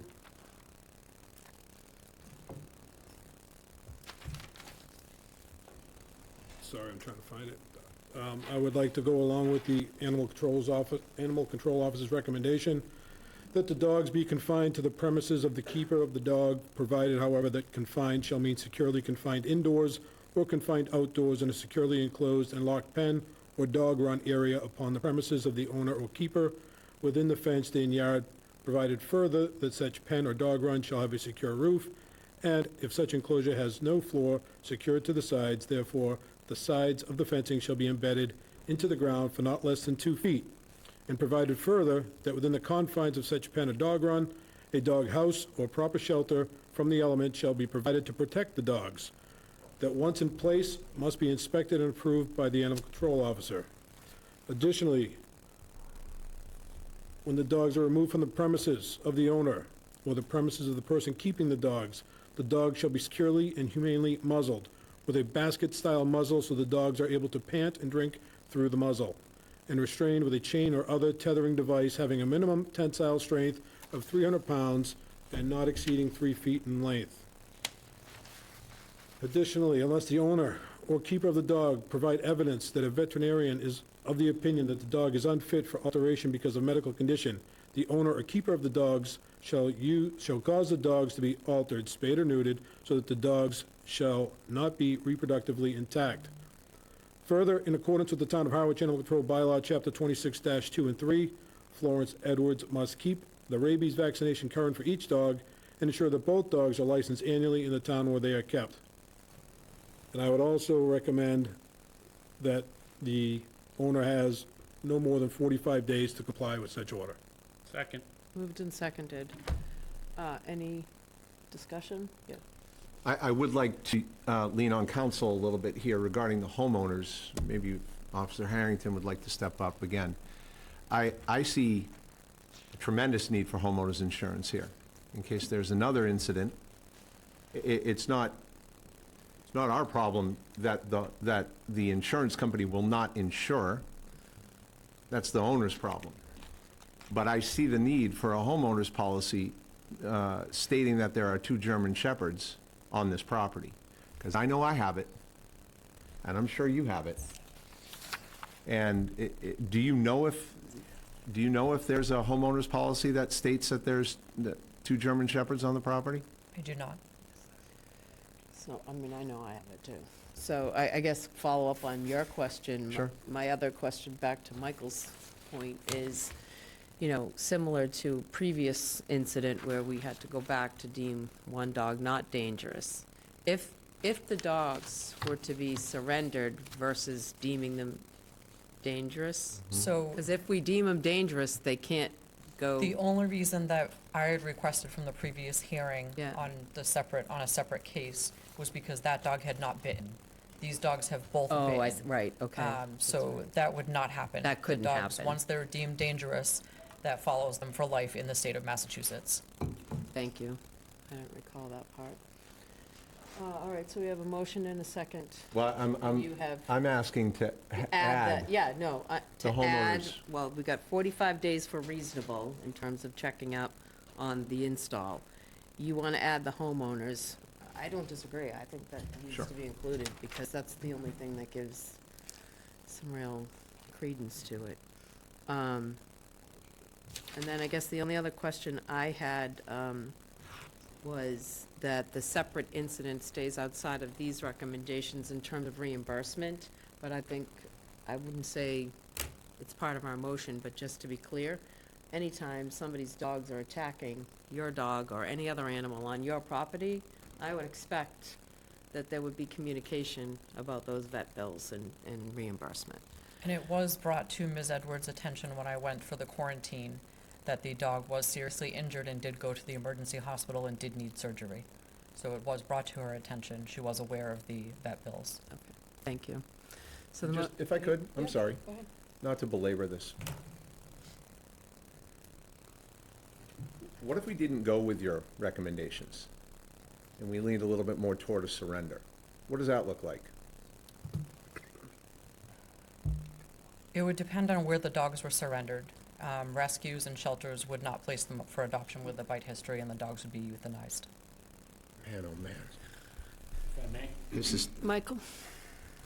Jennifer, through you, Madam Chair, through you to Jennifer, or Officer Harrington. In the last case, you had worked with the owner of the dog, and the owner of the dog was willing to surrender, Correct. and ultimately that happened. Yes.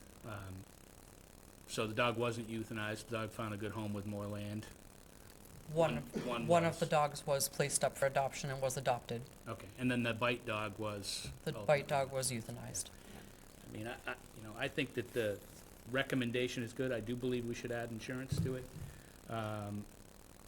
And then I think the owners of the dogs should contemplate whether they should be keeping the dogs or not keeping the dogs, and work through the animal control officer. Because I don't believe, we've had this before. I've had 3 dangerous dog hearings, and one of them, something similar was done. The dogs got out and dragged a 75-year-old lady down the road. And then those dogs ended up out of state after the fact. But Where these- they bit several times again. Yes. They were removed without permission, and those dogs went on to attack other people in another In state. another state. Right. And once a dog bites, a dog bites.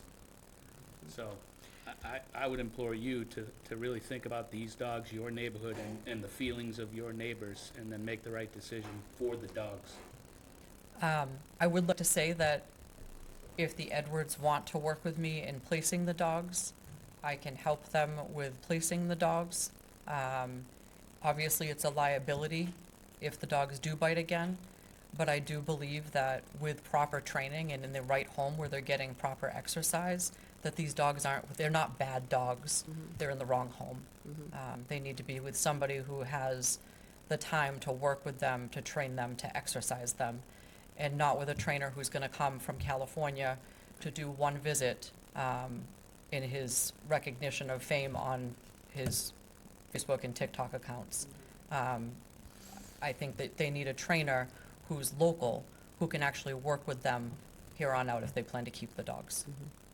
So how does that recommendation look in terms of working with Officer Harrington? So Madam Chair, through you, if the board does deem either or both of the dogs dangerous dogs, there are certain statutory remedies that the board can order, and you cannot, in my opinion, deviate from those remedies, and ordering training is not one of the laid out remedies enumerated in the statute. If the board does deem the dogs to be nuisance dogs, there is more flexibility in what you can do. And I would just like to remind the board again that the board cannot, if the board orders the dogs dangerous, cannot order that they be removed from the premises or taken outside of town. if I may, Madam Chair, I'm sorry, did you have something more? No, go ahead. Pete, would you mind modifying the motion to include homeowners? Do you have a dollar? I don't. Madam Chair, if I may, so what the statute provides is that the board can require that the owner or keeper document proof of no less than $100,000 insurance for claims resulting from intentional or unintentional acts of the dog, or if insurance can't be obtained, they would have to provide proof of reasonable efforts to obtain such a policy. Okay. Amended as part of my motion, as stated by council. Part of my second. Okay, so any further discussion? I have nothing, thank you. All in favor? Aye. Aye. And now we have to, Oh, hearing's already closed. no, that was the evidentiary part, right? Eh, Now we eh. have to close the hearing? So the board voted on the motion to amend. I don't believe the board has voted on. They the- took it as a substitute, made a Oh, yes, motion. okay. Yeah. So we did vote, and we added the homeowners to your language of a minimum of the 100,000 or the effort to. Thank you, Madam Chair. So, Madam Oh, Chair, sorry. if you'd like, you can direct either another board member or town council to memorialize the board's order in writing. Yes. And then the board, unless there's anything further you'd like to discuss, can close the public hearing. Thank you. Does anybody else have any other questions? I just wanted, the town administrator brought it to my attention, I just wanted to clarify your statement of 45 days to inspect. It's actually 45 days to comply with all conditions, Okay, okay? okay, that's good. Yeah. All right, so you've And got, that's how we have it recorded. perfect. Okay, so we've got, the full motion has been seconded and voted, so now we can close the public hearing. Staff can work with council on the notice. Perfect. Yes. I move that we close the public hearing. Second. Moved and seconded. All in favor? Aye. Okay, For the next public hearing. so get a motion on the, Madam Chair, item B, public hearing continued from September 16, 2024, and September 30, 2024, to approve a stormwater permit application for an 8-lot subdivision, Plan 1594 and 1598 Orleans Road, located off Orleans Road, Assessors Map 107, parcels S2-1 and S2-2. thank you. Second? Second. Moved and seconded. Let's open this, oh, sorry, all in favor? Aye. Aye. 4-0, and we'll open the public hearing, and we'll, who, do you know who was on from, Yep, if I may, Madam Chair, good evening, and as Attorney Costanza leaves, we thank her for her efforts. thank you, For sure. Attorney Thank you. Costanza. I believe we're joined remotely. Yep, I can see the folks from VHB. Kelly, why don't you take it away, and you may have a colleague or another party joining you, so if you could just both identify yourselves for the records. And Madam Chair, members of the board, you should have materials in your packet. Right. Good evening. It will only be me from VHB tonight. My name's Kelly Siri. I'm a water resource engineer at VHB. I reviewed, and VHB reviewed, the stormwater permit application for the site at 1594 and 1598 Orleans Road. We completed an initial review in September and provided the applicant with comments for them to address. They since addressed the comments, updated their design, and responded to all of our comments. And that was completed in October. We reviewed their updated plans and provided materials, and they've addressed all our comments. We just had 2 comments, more so notes for construction. One is there is an existing catch basin on Orleans Harwich Road that's remaining in place where the curb is being moved, and we're just recommending that the contractor ensure that the pavement around it is being graded to that catch basin to limit any chances of flooding. And then our other recommendation for construction is ensuring on Lot 8 there's proper clearance over the culvert that will be under the proposed driveway to make sure that culvert doesn't collapse. But besides those 2 points, the materials that they've provided are sufficient for the stormwater permit requirements. And we're okay with their design and recommend the permit. Thank you. Do any board members have any questions for Kelly? I guess the only question is the 2 points that you raised to the applicant, has the applicant responded to those 2 points? I'm Susan Ledoux from Eastward Companies, and can you hear me okay? Yeah, we can hear you, Sue. Okay, great. Thank you for having us tonight. We did receive Kelly's report, I believe it was Friday afternoon, and we are fine with those two items that would be confirmed in the field when construction is taking place. Thank you, Sue. Any other board members have any questions? No? I have a question, Kelly, for you in terms of, at the final, they'll have to submit a final as-built anyway for the stormwater?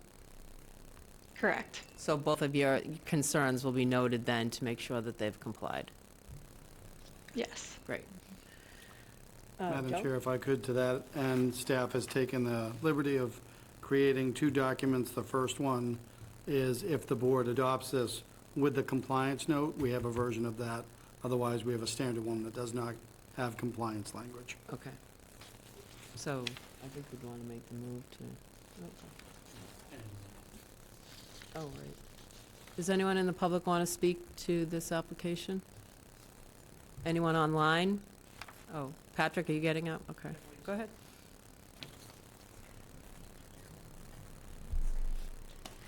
Yes, good evening, Board. Patrick Ott in East Harwich. I'm just going to make a couple of comments, so bear with me while I read because I be more coherent that way. Stormwater runoff is the third source of pollution contributing to the degradation of Cape Cod ponds, estuaries, and seashores. Native and natural settings do not have runoff. Nature absorbs the water efficiently and effectively without human interference. For proposed development, calculations are made for man-made hard surfaces such as roofs, pavements, which do not absorb water, but are the source of the runoff. With swales, berms, and catch basin, the land is reconfigured to deal with it. A couple of points for discussion. A hard surface not included in the calculations is the area of turf grass. Non-native turf grass itself is an impermeable barrier. The shallow roots do not penetrate and aerate the soil. And applied pesticides kill all the creatures, the worms, insects, rhizomes, further creating an impenetrable barrier. Loss is nature's way of replenishing our single source aquifer. I have a question. What is the confidence that reconfiguring the land will meet this and satisfy 50-year storms? Did the calculations take into account climate change? Where were the calculations done in the last few weeks when we had 8 inches of rainfall? That will soon become the norm. What is not addressed in the stormwater permit are the contaminations that exist in the runoff. Fertilizers, pesticides, chemicals are an emerging concern, all contaminants being carried into our single source aquifer. Shown are the distances from Pleasant Bay and Round Cove, distances less than 1 mile. But what is the distance to the adjacent well field, the source of our drinking water? Where are all the pollutants going from where all the pollutants from development are going into our drinking water? Please let's ask Ed Eastward to be sensitive to our natural environment of Cape, the reason why we live here, the woodlands, the ponds, the seashore. Please, Cape Cod lawns, no irrigation, no fertilizers, no pesticides. Minimize clear cutting, leave the oak standing, mature trees at property value, as well as minimizing runoff. It is obvious to the residents of Harwich that we need to protect our fragile environment. Please deny this application. Please deny the stormwater permit based on the technical profiles that are not applicable to Cape Cod sandy soil. So I appreciate your listening and this time to be able to speak. Thank you. Thank you for your comments, Patrick. Madam Chair, through you, Patrick, would you be willing to leave something behind in writing? Sure. That would help for the record. Thank you. Thank you, Madam Chair. Thank you. And I do have a follow-up question. Not for you, Patrick, sorry. For Kelly or Sue, I guess really for you, Sue. You know, it says in the documents that the party responsible for the operation and maintenance is Wings Neck Landing Realty Trust, and this is even post-construction. Is that accurate? No, we are the agreed-to buyers of the Yep. property, so we will be responsible. So even after construction? Okay. Yeah, yes. Thank you. That's all I had, so. With nobody else from the public, I'd move to close the public hearing. Second. Okay, all in favor? Aye. Aye. 4-0, Joe. Madam Chair, Yeah. I move that we approve a stormwater permit application for an 8-lot subdivision plan, 1594 and 1598 Orleans Road, located off Orleans Road, Assessors Map 107, parcel S2-1 and S2-2, with the conditions. Second. Moved and seconded. Any discussion? All in favor? Aye. 4-0. Thank you, Kelly and Sue. Thank you. Thank you. Have a good night. Thanks. Good night. And now presentation by Crescendo to present the final report of the Lower Cape Public Health Needs Assessment findings. Madam Chair, may I take the liberty to introduce our speakers? So we have our current Health Director, Carrie Schoner, and our friend from the county who looks awfully familiar, most recently, our Health Director, Katie O'Neill. Great to have you back. Nice to see everyone. Thank you, Madam Chair, I appreciate that. Good evening, Carrie Scherner, Health Director. As you all know, the town of Harwich is a member of the Shared Service Agreement, Cape Public Health Collaborative, funded through the Public Health Excellence Shared Services Grant, which is Katie's current position for Barnstable County. She's the coordinator for that program. And that's funded through the Office of Local and Regional Health. Those funds we have used to purchase our community fridge called the People's Fridge, as well as worked with Brewster, Chatham, and Orleans and Crescendo to do our Lower Cape Public Health Needs Assessment. So Crescendo is online too to present to us. Awesome. I'm So- happy to answer any questions related to the grant program after as well. Thank you, Katie. Who is the contact from Crescendo? So we have Nicole Hollis on. Okay, She'll she's be on. presenting remotely. Great. Was she able to share her screen?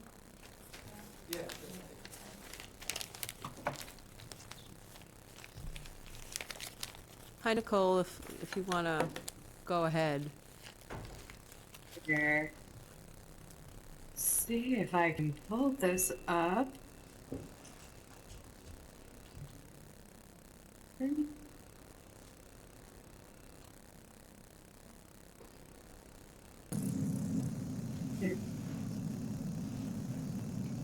Good. Are you looking at a PowerPoint presentation?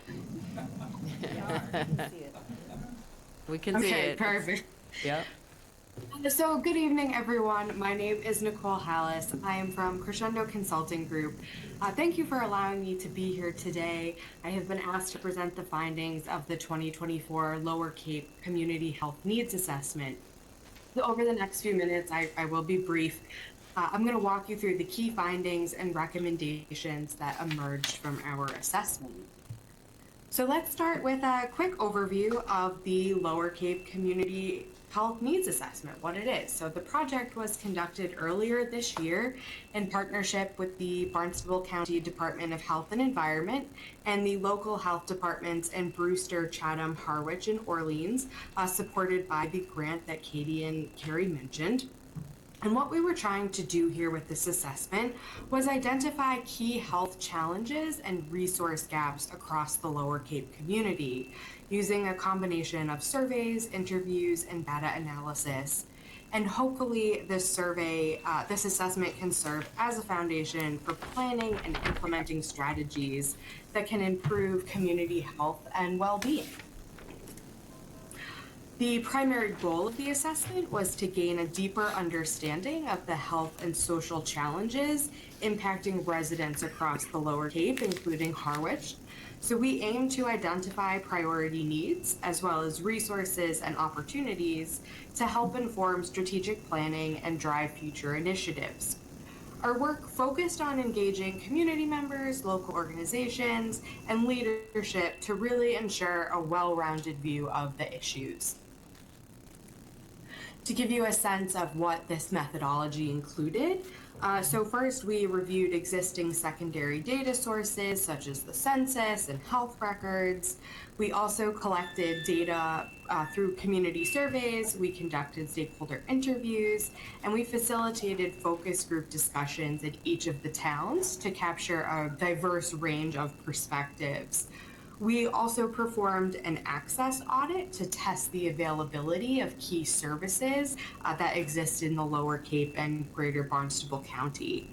And what this comprehensive methodology allowed us to do was to develop a really thorough understanding of the community's needs that could then be prioritized and hopefully addressed going forward. So the identified needs were identified these critical challenges across the region. At a high level, we found that vulnerable populations, particularly older adults, are facing issues such as social isolation, while members of minority groups and those with limited resources struggle with navigating services and high living costs. So throughout this project, we identified 6 major categories of needs. Each category reflects a specific area where there are opportunities for improvement, but also highlights those key concerns raised by residents and stakeholders. And I would also like to add that other needs certainly exist in the Lower Cape. These categories I'm going to present just summarize the top needs that we heard about consistently throughout the course of this project. So the first category of needs is community education. Residents expressed a need for more information about available services and resources, and enhancing communication about specific issues can help reduce stigma around issues like substance use and mental health, which can then encourage individuals to seek the help that they need. Interestingly, from this assessment, we learned that there's confusion about what it is that the local and county health departments actually do. So increasing their presence in the community is a really important step. The second category is substance use. We heard about a critical need for early intervention services, prevention programs, and expanded treatment options for those struggling with substance use disorders. So community programs aimed at early intervention and supporting recovery were really seen as essential, something that was missing, but it's essential to have. The third category of need is mental health. So access to mental health services in the region is limited, especially for crisis and emergency resources. We heard that most people call the police in a mental health crisis, which then ties up the police for other matters. There is also a need for more counseling options for children, adolescents, and adults to address ongoing mental health challenges. The fourth category here is community well-being. We found a need for programs designed to foster social connection, particularly, as I mentioned, for vulnerable populations like older adults. And addressing social isolation, providing wellness education, and supporting healthy aging are all key to improving overall community well-being. Next is preventive care. So access to primary and preventive care is a significant concern. There's a shortage of healthcare providers in the area, which makes it really complicated for people to go see a doctor. So expanding services for older adults, especially in-home care, and increasing routine health screenings are critical priorities, as is transportation to actually get to medical appointments. And lastly, community infrastructure. So things like affordable housing, reliable transportation, and food access were all consistently identified as major challenges. And addressing those basic needs will really help ensure that residents can maintain their overall health. So now that all these needs have been identified, what are the next steps? What happens with this information? So these needs were discussed with the project leadership from the health departments. Each town's health department representative prioritized specific needs based on the findings from this assessment. Common priorities, particularly in Harwich, included enhancing the presence of health departments, expanding substance use treatment and prevention programs, improving community health programs, and supporting accessible food initiatives. And then based on those prioritized needs, Crescendo developed a set of strategies and recommendations that can help address some of those key challenges. For example, establishing a community health hub that could centralize access to healthcare, social services, and essential resources. We would also recommend launching community-wide educational campaigns to promote understanding of what the health departments do and what services currently exist. And one of the clear themes that emerged from this assessment is really the importance of collaboration.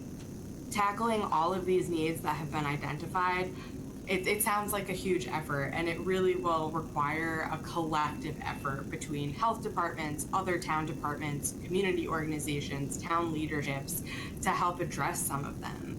So my role here was to help highlight the needs and hopefully provide a roadmap for moving forward. And I really do hope that these insights will support more cohesive strategies that can build a stronger, more connected community. And looking ahead, it's evident that addressing these community health needs will take sustained effort and collaboration. No one department, agency, or even town can do this alone. But by working together to enact meaningful changes to address some of these issues, the Lower Cape and Harwich can build a healthier, more resilient community. So I thank you all for your time and attention today. It's been a privilege to work on this assessment and to support the towns in the Lower Cape in understanding their community health needs. If there are any questions or if you'd like to discuss any findings in more details, that is my contact information. I would be happy to discuss at any time. So thank you very much again for your time this evening. Thank you, Nicole. I'll open it up to board members and to either ask you both or Nicole the questions. Michael, you have anything? I have no questions, just, that was excellent, great reading. Lots of extra pages, but a lot of work went into it. We'll post it online too on our. Yeah, thank you, and is there hard copies available if anyone wants them, or just use the town's ink? Okay, all right, thank you. Jeff? Very helpful. Yeah, I agree with Michael, is extremely helpful. Well done. Is Cape Cod Healthcare involved in any of this? In any capacity at all? In the needs assessment, I believe someone from the VNA was interviewed as a stakeholder, but not Cape Cod Healthcare directly. Okay. Yeah, that's all I have. I just thank you all for doing the work. No, I just hope the hard copy's gonna be double-sided. I did have a couple questions because some of this is obviously overwhelming I mean, we already know that we're struggling to find primary care physicians and such, and, you know, even young people are finding it difficult to find a doctor, and most of them are having to leave the Cape. But one of the numbers really struck me, I don't have the slide, but the increase of suicides between 2019 and 20 was up 48% in Barnstable County, coupled with the fact that when we have young kids at risk with mental health issues, there is no help on the Cape. There really, I mean, there might be one program, it's usually not, and I think it's run through the hospital. So I think, you know, we talk about this with the schools. We've got mental health issues for the young, the average, you know, 20, 30-year-old, 40-year-old and onward. And we have no help, and we have no, you know, we're lacking in terms of our physicians. And then, of course, we know that that's combined with the housing issues that we face. And the word that I heard, which is exactly what is in my mind, is collaboration. And we, as a community, have to figure out a way to go to the state to start saying, you know, we have the term, I think it's in the school budget, where it's a rural or disadvantaged community. That might be in the sewers as well, the funding. But we're beyond a crisis point with mental health. We're beyond a crisis point with doctors. And we all know that it ties into housing, but what can we do at a bigger level, not just Barnstable, because, you know, Barnstable County can only do so much. But we really need to start some sort of roots effort to get the state to look at this. And, you know, I'm sure it's similar in Western Mass, but we face a different problem with the housing. So I just look to this board and to our town. You all in the health department have done an amazing job. I mean, the community refrigerator, all the different programs you're running, you know, and our Council on Aging does such great work. And then there's the gap of the younger people who can't live here, but those that are here, there's nothing for them. So what do we do as a community as a whole on the Cape to start rallying Boston and the state to say, we need some help here, and we're not gonna just be able to do it town to town. We're not even gonna be able to do it relying on, you know, the community at large. We have to figure out something. So I don't really have any questions. I just think the data speaks volumes. And I think that message is to all of us that we really need to elevate this discussion, because I don't know where we go from here. And those numbers are so disheartening, so. I'm going to piggyback on that a little bit. I've been in the healthcare industry now for about 35, 36 years, and it's not just housing in the state of Massachusetts. It's third-party reimbursement. It's the insurance companies. There's so many variables. It's a huge puzzle as to why we on Cape Cod as a whole don't have adequate and appropriate health care. Mental health is by far and away the most overlooked medical diagnoses that I can think of. Cape Cod Healthcare, I think, is Hyannis Emergency Department is, I believe, the first or second busiest department in the summer months, obviously not quite in the winter months, and demographics change. And, you know, I would say we're doing a hell of a job here. We definitely have to do better. We have to look for ways to improve. But back to Julie's point, at the state level, you know, negotiating with our healthcare providers is definitely not something the Board of Selectmen is going to do. Right. But we can certainly lobby to our, you know, higher-ups up at the State House and discuss how we can make Massachusetts more of a premier provider for Blue Cross Blue Shield, Harvard Pilgrim, so forth and so on, because that's really, in my opinion, the root of the problem, is third-party reimbursements being so low, and the monopolies on our healthcare system by those insurance companies makes it very difficult for us to compete here on the Cape. Yeah, and I mean, and also in this data was the annual cost for a family of 3 living in Barnstable County. Now, this is a real number, you know, like 111,000, and that's low. You know, so you couple that with then the problem of housing or trying to get staff and your reimbursement point and all of that, and it just becomes this like, why would anyone come here? There's no reason because it's so difficult. So I just think that we really need to sort of, you know, increase that pressure and start really talking on a larger scale to our counterparts as a whole. So, Richard? Madam Chair, Richard Waystack, Howard. In that same vein, if I can, through you, to our friend from the county, has this presentation been made to the county commissioners? This particular one, not yet. It will be, though. And also, can it be presented to the Cape delegation? To get things to the State House, you've got to go to the right people. You've got to present the same data. And we can speak as one of the towns across the Cape, but the county needs, this is an opportunity for regionalization, the county to say, okay, we're going to take some action. It's great to have the data, but if nothing happens to the data, it's just wasted data. So I think a presentation to the Cape delegation, either at a county, the county commissioners meeting, or in another forum, so that this message can get to the state, and we can start getting some of the remediation that we as a community need. Yeah, and I think that's another good point, is maybe we start to reach out to the different health departments to see if they're, you know, if they're interested in sort of having a collective meeting and different people from town to have that conversation, or if it's a community, you know, engagement kind of thing, but it's broad scale. I just think that we all know the problems, and you've documented them so well, and, you know, nothing's getting easier. So if we could work together. Jeff? And I would just add, if I think Cape Cod Healthcare, to Richard's point, Cape Cod Healthcare is a very powerful machine here on the Cape. And I'd be happy to work together with you all to bring it to the, you know, the CEO of Cape Cod Healthcare and have him take a good look at this and work with you to bring it to that next level. It's very important. Joe?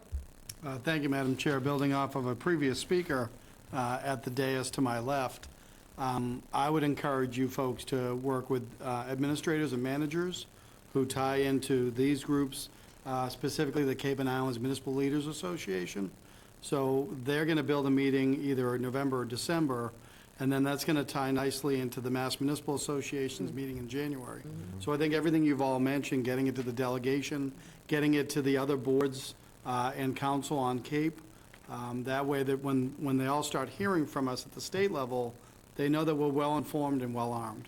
So I would recommend through you, Madam Chair, that we share that with the Cape and Islands Municipal Leaders Association as well. Yeah, I think that's a great idea, yeah. And again, thank you for all the hard work, because it's critical data, and it's, real and live, and, even just looking at how the numbers have changed in the average populations, and, you look at certain numbers and you understand why Chatham may look like it has more poverty, but, we've got a lot more people, and, back and forth, but really, when I was reading through it, and, it's not that this board doesn't see a lot of statistics for housing and everything else we're talking about, but I thought this was really comprehensive and touches upon everybody's daily life. So, thank you. We're not surprised by what we found, but to see the numbers was kind of alarming. Right. And we do plan to continue to work with Crescendo to create a community action plan. And we will definitely add all these ideas to that moving Great. forward. So, and we don't want the data to just sit. We do want to take some action on it as Right. well. We're working on hiring a community health educator in the interim to actually go out and address some of these issues, the low-hanging fruit. They obviously can't, improve healthcare and mental health, but we can fight off some of those low-hanging fruit and actually get out in the community, work with councils on aging, work with the schools, and provide some of those really basic wellness programs. Oh, that's Education great. and prevention, so Yeah. help reduce some of these numbers. And some areas, not all, but. Right, but at least we We'll do can. what we can do on a local level. Right, start where you can, and then try to get, to that point of the larger discussion, and really, the unique problems we're facing, so. right. The food insecurities was really big in the report too, so the fact that you have a community fridge is light years above what the other communities are doing at this point. Yeah, and that's such a wonderful program, so. We've got this grant to thank for that as well, so thank you, Katie, for Thank the helping us. state. Rare opportunity where the state provides money for Yeah, public health. really. Well, thank you again, we appreciate it, we appreciate your time. Thank you. Thank you, thank you, Nicole. Really nice to see you all. Nice to see you, too. Okay, the consent agenda. Madam Chair, I move that we approve the Select Board meeting minutes from October 7, 2024, and accept a gift for the Community Center from the Aura Gaylord Aruth Trust in the amount of $12,302. Second. Moved and seconded. Any discussion? Just a big thank you for that $12,302 gift. Yeah, no, it's wonderful. All in favor? Aye. 4-0. So new business, these are the articles. Go to you, Joe. Yes, thank you, Madam Chair. So, as directed by the board last week, what you have in front of you are what I would consider to be our boilerplate articles. These are the ones that appear every year, and generally, the concept and/or content doesn't change, but I can walk through each of these that you have in front of you. Madam Chair, through you. We just asked the town administrator what he would like the motion to look like on this. I think at this point, to place in the warrant. Thank you. So if I could, I would say that your action this evening is tantamount to, we are opening the warrant for the 2025 annual town meeting. There's no prescribed regulation on that as to when you can do it. The regulations come to when you must close the warrant. And so, yes, if you're so inclined to bring these in, the request would be that you identify the items, and I would recommend you use the titles in the agenda. We want to refrain from any article numbers. This is why dogs shouldn't be in meetings. Sorry, but Patrick, is the dog all right? 'Cause, all right. I mean, if, I think that's probably best. Thank you. Sorry, Madam Chair, members, what I was saying is you may want to use the header for each of the articles. Eventually, the order, the recommendations, all of that will come from you. And again, these constitute essentially boilerplate articles. The only one I would ask to take a moment on is elected official salaries. So it is a boilerplate. However, the dollar amounts right now are carryover. They can be changed by you on any direction. And the town clerk, because what you see there are really elected bodies, or in the case of our town clerk position, one that most resembles an employee, even though our town clerk by statute, as elected, is not. The salary number you see there is the current salary. It does not reflect any changes, and it mirrors the personnel bylaws. So I'm not suggesting that the numbers you see tonight would necessarily be what end up in the final warrant. That's the only indicator on that. Everything else, I think, is pretty straightforward as far as content and cost. Thank you, Joe. Madam Chair, Yes. I move that we place Article Town Officers and Committees in the 2025 Annual Town Meeting warrant. Second. Moved and seconded. Any discussion? All in favor? Aye. 4-0. If I can continue? Please. I move that we put Article Reports of Officers and Committees in the 2025 Annual Town Meeting warrant. Second. Moved and seconded. Any discussion? All in favor? I move that we add defray library expenses in the 2025 Annual Town Meeting warrant. Second. Moved and seconded. Any discussion? All in favor? Aye. I move that we add promote the town of Harwich in the 2025 Annual Town Meeting warrant. Second. Moved and seconded. Any discussion? All in favor? Aye. I move that we, and I'm an aye, sorry. I move that we add supplemental cultural council article in the 2025 Annual Town Meeting warrant. Second. Moved and seconded. Any discussion? All in favor? Aye. Here it comes, Michael. I move that we add the herring fisheries article in the 2025 Annual Town Meeting warrant. Second. Moved and seconded. Any discussion? All in favor? Aye. Aye. 4-0. Madam Chair, I did skip, as recommended by the town administrator, elected official salary for the time being. So we don't have to go back and modify numbers if recommendations made.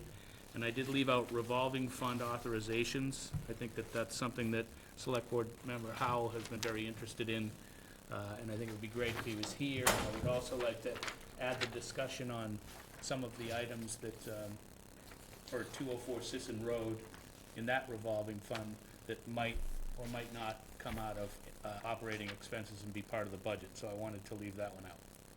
Yeah, I noted that we left both of those out. Okay, on to item B. What? Oh, Before you sorry. do, Madam Chair, just, I know the Board of Assessors had submitted an article. Will that, now that the warrant is open, will that be submitted through you to the town administrator by administration? So the article's already produced. It's really how the board wishes to proceed after this evening. If you want to make it a weekly thing, we can absolutely keep adding to the warrant. No objection. Yeah, I mean, I brought up your Board of Assessors last week because that's something we could get a jump on, so. Correct, well, that's my point. If you Yeah. can do them a couple Yeah. of weeks, you can have it done, how many days till town meeting?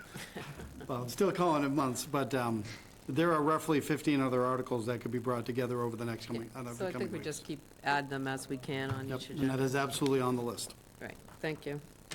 So now to B, under new business. Can I get a motion? Move to approve 2 special permit applications for a one-day wine and malt permit for Joe Young IV Big Sound Production LLC, events to be held on November 18, 2024, at 6 p.m. to 9 p.m., and November 19, 2024, from 2 p.m. to 5 p.m. at 204 Sisson Road. Second. Moved and seconded. Any discussion? All in favor? Aye. 4-0. C? Move to approve the committee recommendation for the Select Board, from the Select Board Interview Committee, Pamela Oldenburg, Howard's Accessibility Rights Committee, term to expire 6/30/2026, and Julia Quinn, Howard's Accessibility Rights Committee, term to expire 6/30/2027. Second. Moved and seconded. Any discussion? All in favor? Aye. 4-0. And D. I move to appoint the town administrator as hearing officer and to conduct a public hearing for alleged liquor license violation that occurred on October 13, 2024 at the Lucky Labrador, Inc., DBA Perks, 545 Route 28. Second. Moved and seconded. Any discussion? All in favor? Aye. 4-0. And now, old business. The wastewater construction manager position. I think, was it you who brought that back? I did I'll defer ask for to it to be you. brought back, yes, I appreciate it. And I think I'll defer to Mr. McCaskill at this point. Yeah, I have done a little bit of work on this, and in the, and when we voted, or didn't vote, but when we decided to bring this back, it was something that, with all the information that we got from GHD, I wasn't sure we needed it.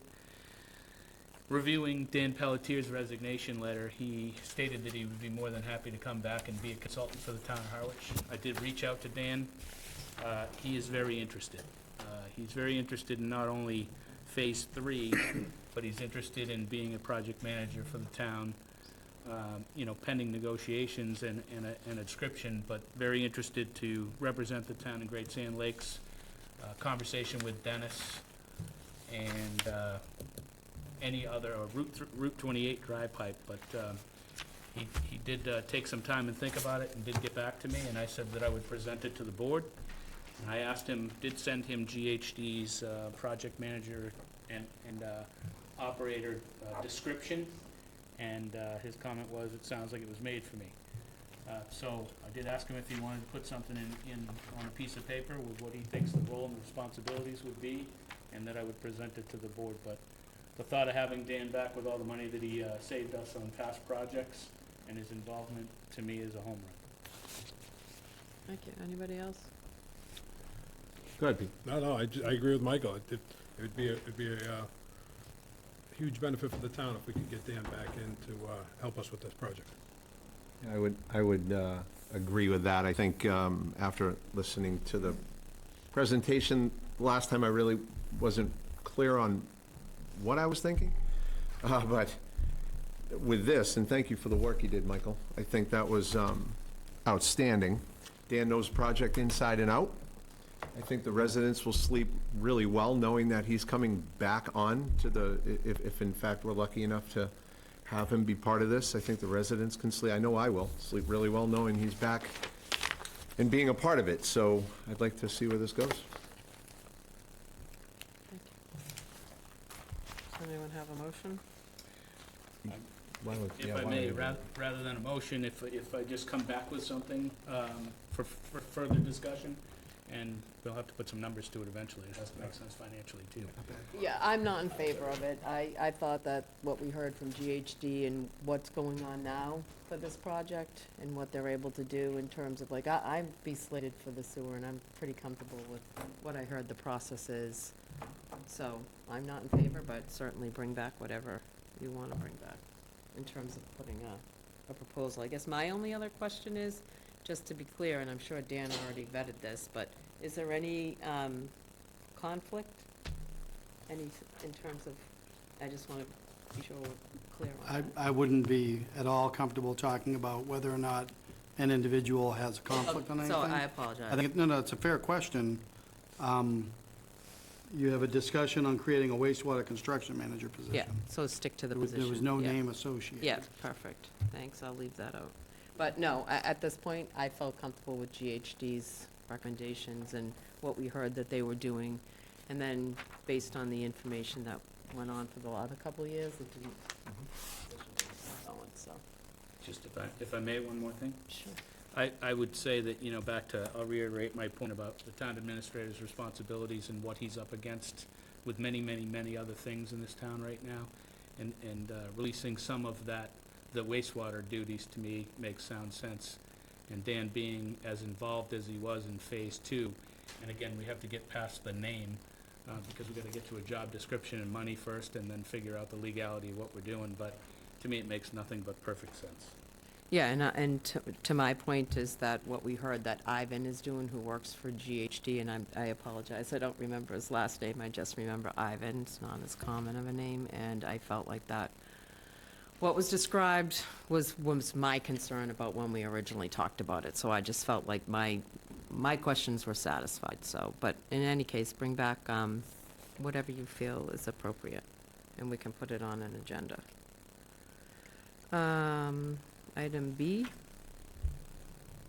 So, Madam Chair, if I could, item B was a directive from the board. I was hoping to have more information this evening. However, last week I reached out to the Collins Center. As you know, the Collins Center is a government agency through the University of Massachusetts at Boston. So towns are able to partner with the Collins Center without procurement with an intermunicipal agreement. They were the quickest path so far to get information back on a search, because there's no procurement required. There'd be a dollar amount threshold established by them. I reached out early last week to Mary Flanders Icardi. She is I think the director of the public recruitment firm, arm of Collins Center. He was out Thursday and Friday. I was hoping to get back something today. So that's the quickest one right now. As soon as I get that, I'll share it with the board. What I'd be expecting from her is a description of exactly how they handle that kind of a search. I explained in great detail that we're looking for a finance director / town accountant position, ready to share the position description if she needs it. And then it would really be them saying how they would handle the search. Anything beyond that, there's no other firms where we can do it as an intermunicipal agreement, so it would have to be an RFP. So like I said, I was hoping to get something back last week, and tonight, with my luck, it's coming in as I speak. As soon as I get it, I'll share it. Thank you, Joe. Any follow-ups? If I could quickly, so have you identified, or is it easy to identify other agencies that do this that aren't part of the intermunicipal agreement? It's basically the same firms that you see them do a lot of town administrator, town manager searches. They do executive, municipal and government executive officials. So there are generally 3 that we've seen, 2 that are Massachusetts, 1 in Rhode Island. There's a 4th one in New Hampshire, but I'm not familiar with them at all, and they tend to do North Shore or New Hampshire.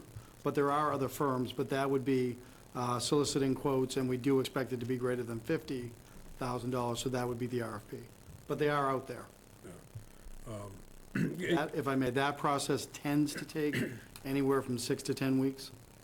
That's why I was hoping to get something from the Collins Center immediately for at least discussion. And if you could, during your free time, if you could shoot me those entities' names. Absolutely. Just so I could Google them myself. Absolutely. So, but yeah, when we can get something back from the other group, that would be great. Just a quick question, Joe, you mentioned finance director, is the engineer position, are we looking for that search as well, or is it just finance director? Can't remember what the board said a while back. The engineer for, am I Town engineer. following you?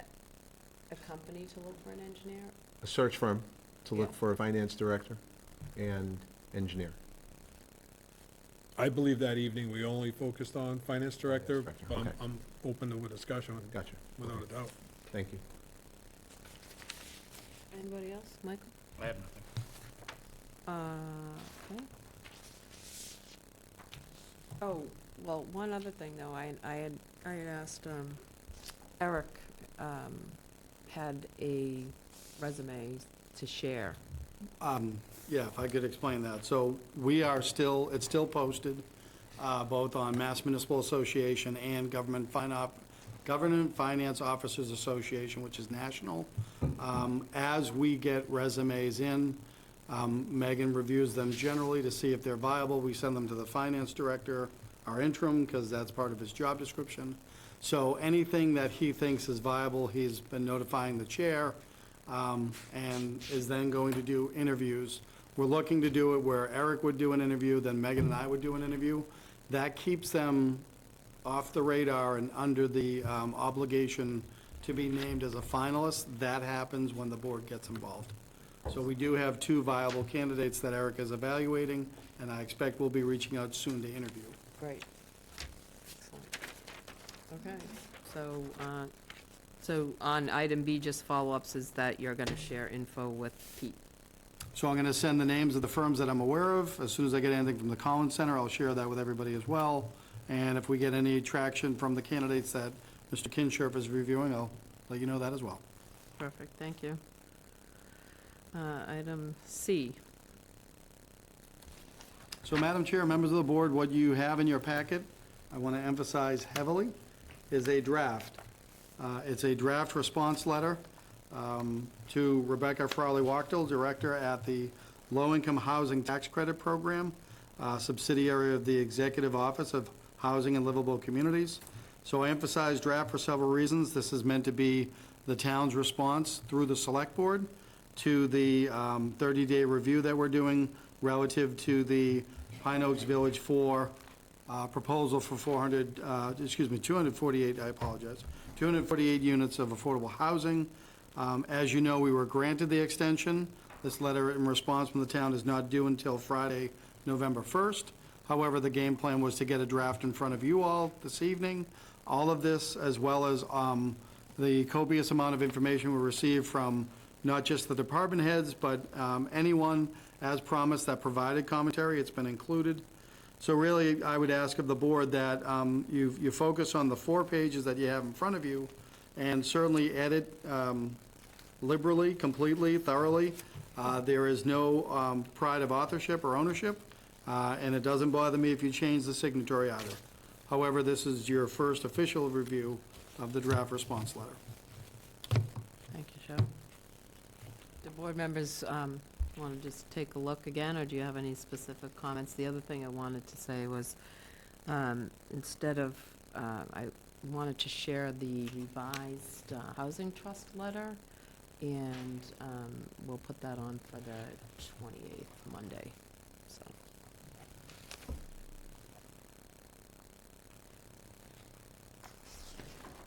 And I saw that everything that was included was all the different letters that have come in over time, and it's a massive packet. And of course, one of the main questions on the actual parcels. So if board members have comments, if you don't, we can bring it back next week along with that letter for review as well, just to finalize, or unless you're good with it.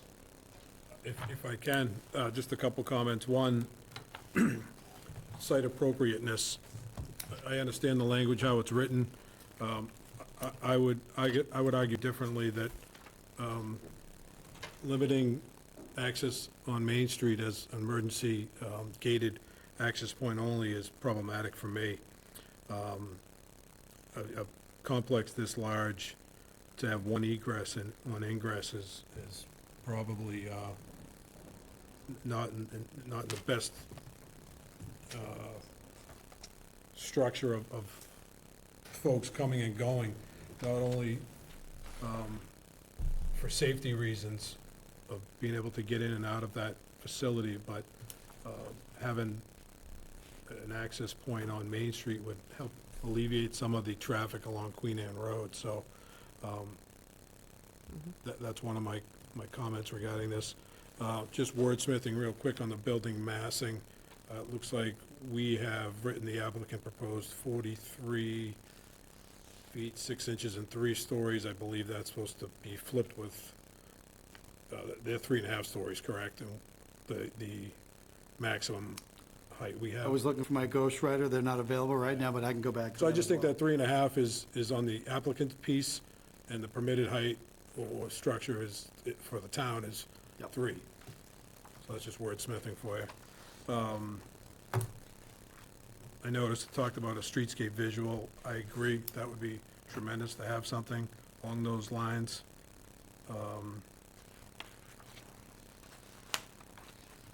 And I struggle with the 43.6 and 3.5 stories. You know, we clearly have maximum permitted height of a multifamily dwelling at 40 feet and 3.5, I'm sorry, see, now I'm reading it verbatim. 40 feet and 3 stories. So the 3.5 feet and the half a story for these units, you know, and I've mentioned this before, but I think the architects, the applicants, can work this proposal, this project, to conform. 3.5 feet, half a story, there's gotta be a way. Now, I don't have the pro forma, I don't know what the make or break is of this complex. Clearly, you know, there's a request for some public funds, whether it's through the CPC or through the trust. And so I don't know what happens to the pro forma if those funds aren't received.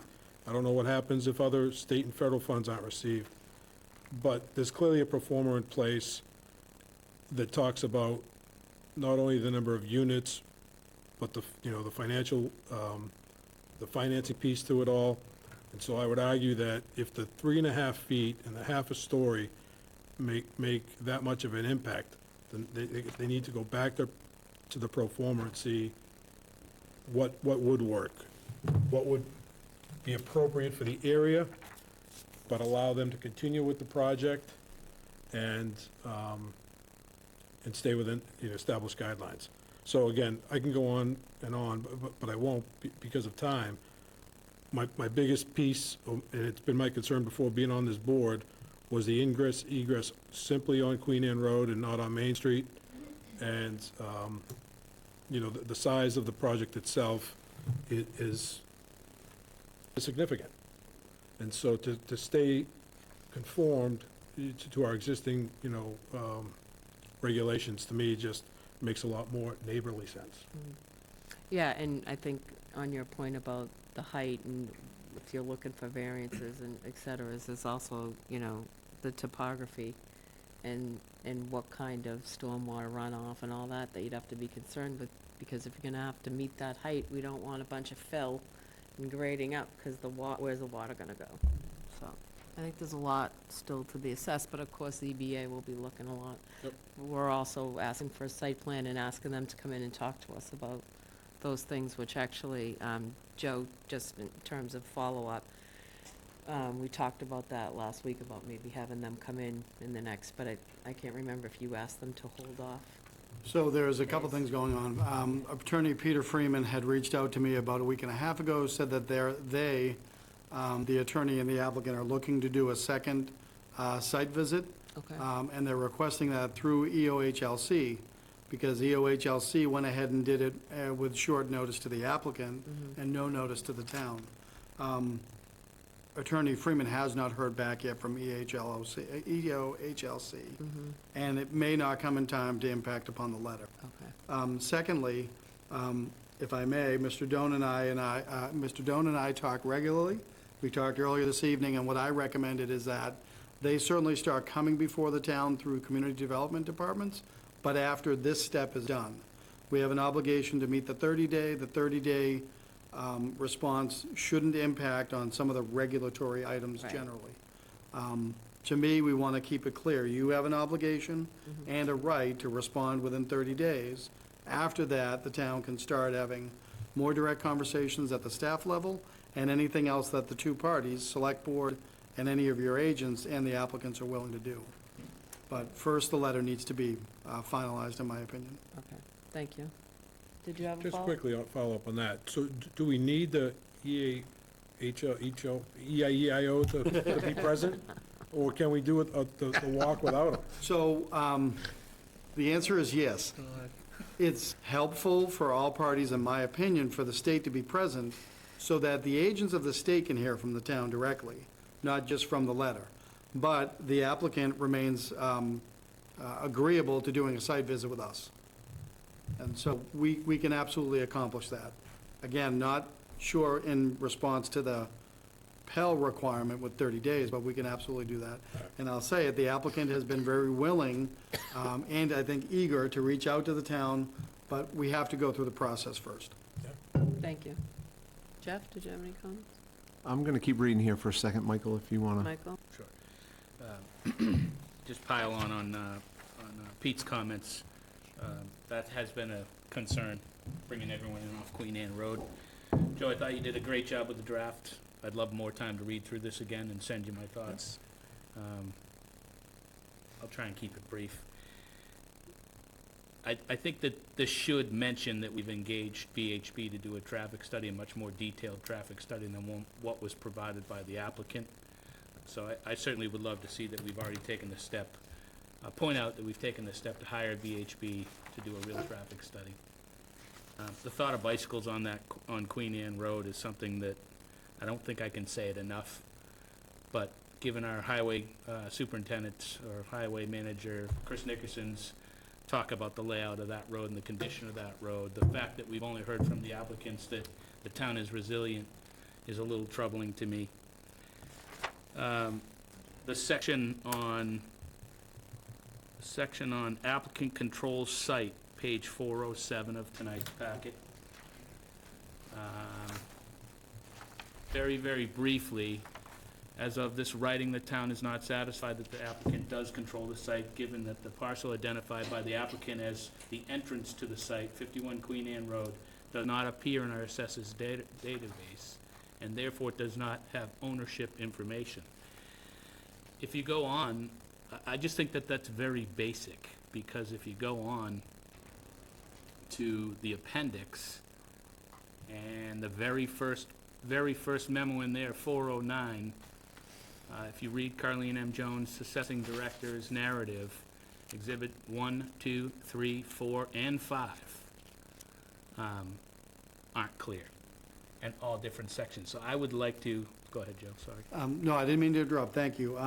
If you'll notice, on that particular memo, that's an updated memo, and Carly and I met, and what I was struggling with is trying to get this out to you in as much of a form as I can, but we actually looked at that simple paragraph and debated whether or not we should enhance it. There's no problem with Carly and I enhancing it. That's why that memo was first.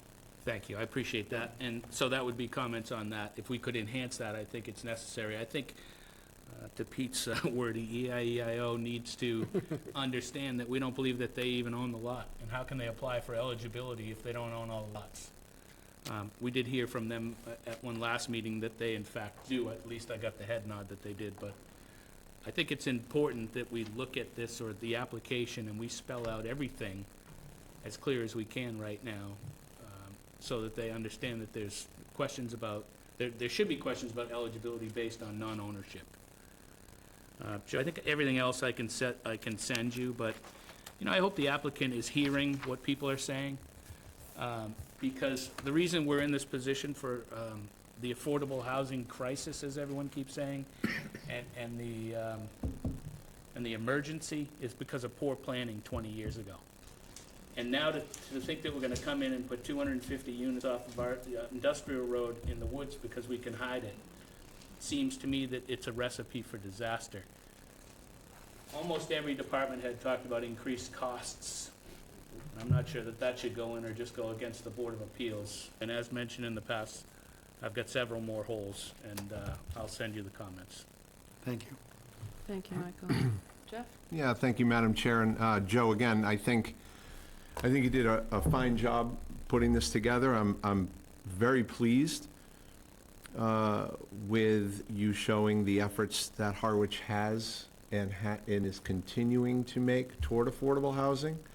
I also didn't get the feel that the town is not in favor or against, I guess would be the way I would put it, of this specific project, but rather have some significant concerns regarding several areas of this project. So I'm happy about that.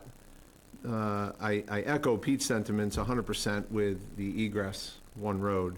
Obviously, if the project was smaller, maybe one road would suffice. I would also like to see, along Michael's lines, I'd like to see, and I can put this, this was a huge packet. Yeah. This was 600 plus pages, and my wife is reminding me of that every 5 minutes. But I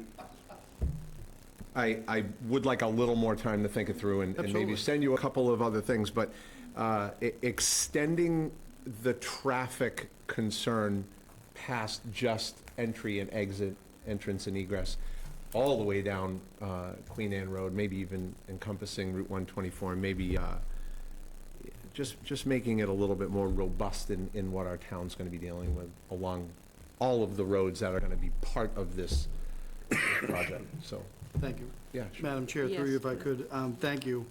And by way of explanation, well, I think the four of you have heard me refer to myself as the parliamentarian robot, and the parliamentarian robot deals with regulations. So I was very purposeful in making sure it matches with the regulations. Now, Others have been giving advice and guidance, and I appreciate that. And some of the advice and guidance I've gotten is that you can also go beyond the bounds of the regulations. So the first effort was to identify specific points that they have in the regulations for them to make determinations, them again being EOHLC. I think I can add another category before public input on traffic. Traffic is never stated in the regulations, but traffic will weigh not only on their determinations, but our community and our review of it. So I can add another section, it just didn't follow the regs, if that makes sense. So when you see the concept of public input, that was referenced in the regs, but generally. So somewhere around there, I can add impact on traffic and then have a paragraph or two in that, if that sounds helpful to the board. The other thing I'd like to address, if I could, and it goes to your first comments about the town's actions and reactions, if you will. So if you look at page 4 and the second paragraph from the end, that's the only paragraph that I felt was purely subjective. The sentence that begins with, "It is our sincere hope," that's not the royal hour, that is my sense from the town. But where I end by saying, "and that the town has several areas of concern and questions regarding the viability," that, to me, feels like me. And I put that in there for discussion purposes. I will defer to the board if you want something stronger, weaker, benign, whatever the case may be, but I did want to put out there that it's the only part of the letter that I felt was subjective, where everything else I could argue was objective. So something for you to consider between now and next week. Any comments from board members? And I would accept that it's fantastic as I wrote it, but it is subjective presently. Let me just comment if I may. Sure. I think it's spot on. I think the town does have concerns. I think each board member's laid out concerns. Several members of the public that are directly impacted by this have laid out concerns. Department heads have laid out concerns, so I think you nailed it. Thank you. I would support leaving it in And the only other thing, and I know we talked about this prior, but the topography, and you put in there for the environmental, we need to be able to assess, looking at a plan, looking at a stamp plan, what that means for buffer zones and et cetera. So I don't know how much more you can elaborate. I think you did a good job covering that there. Other than that, I had similar questions in terms of the egress and the massing. But I think if the egress is changed, I think the massing really is going to be zoning to assess and address. So my next steps would be to reconvene with appropriate staff that have helped with an abundance. Not every department head needs to be brought back in on the final edit. However, I can tell you that my efforts on site appropriateness were taken from 3 different memos, and I wasn't able to talk to the 3 different authors, so I know I can rework that. And this is also predominantly what came out of the planning review of it. So I know that Duncan Berry had said to you a few weeks ago that they had some comments. So I can reconfigure that to build in more commentary from public safety and planning on that about the egress. And I'll beef it up. Okay. Julie, if I may. Joe, if next Monday night is when this would be voted on, obviously you'd like our comments, if any, to be received by you sooner rather than later, I would think. Yeah, as soon as I can give you the final edit for your packet, well, the packet will be Friday. Right. As soon as I can get something that we feel is more final, I'll send it to you all again. That'd be great. And that's what you can discuss Monday night or vote on Monday night. Well, I think, my point is, I think we can help you by getting our thoughts to Sure, you absolutely. in a timely I manner. would say by Wednesday. By because Wednesday. They have to post the packet. so Absolutely. I think if any changes, any, adds, revisions, whatever, should go to him by Wednesday. Sooner rather than later. Yeah. Yeah, thank you. That gives staff time too, because then they've got to post the packet. And yeah. Staff is me in this case. But thank you, I appreciate that. All right. On to item D. Discussion. comments on that, or no? We're not taking public comment on that. That's the board's letter to the state. Item D, the policy that, the revised policy. I'm just working my way back to the, I actually thought I had a printed version, but let's see, agenda packet. oh, I do. There it is. Page 8,000, or? I think we're looking at page 8,212. I have. Be accurate. uh, Yeah, here we are. 560?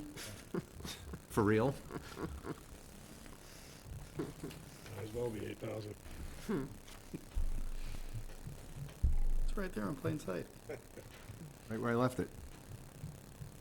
Oh, my God.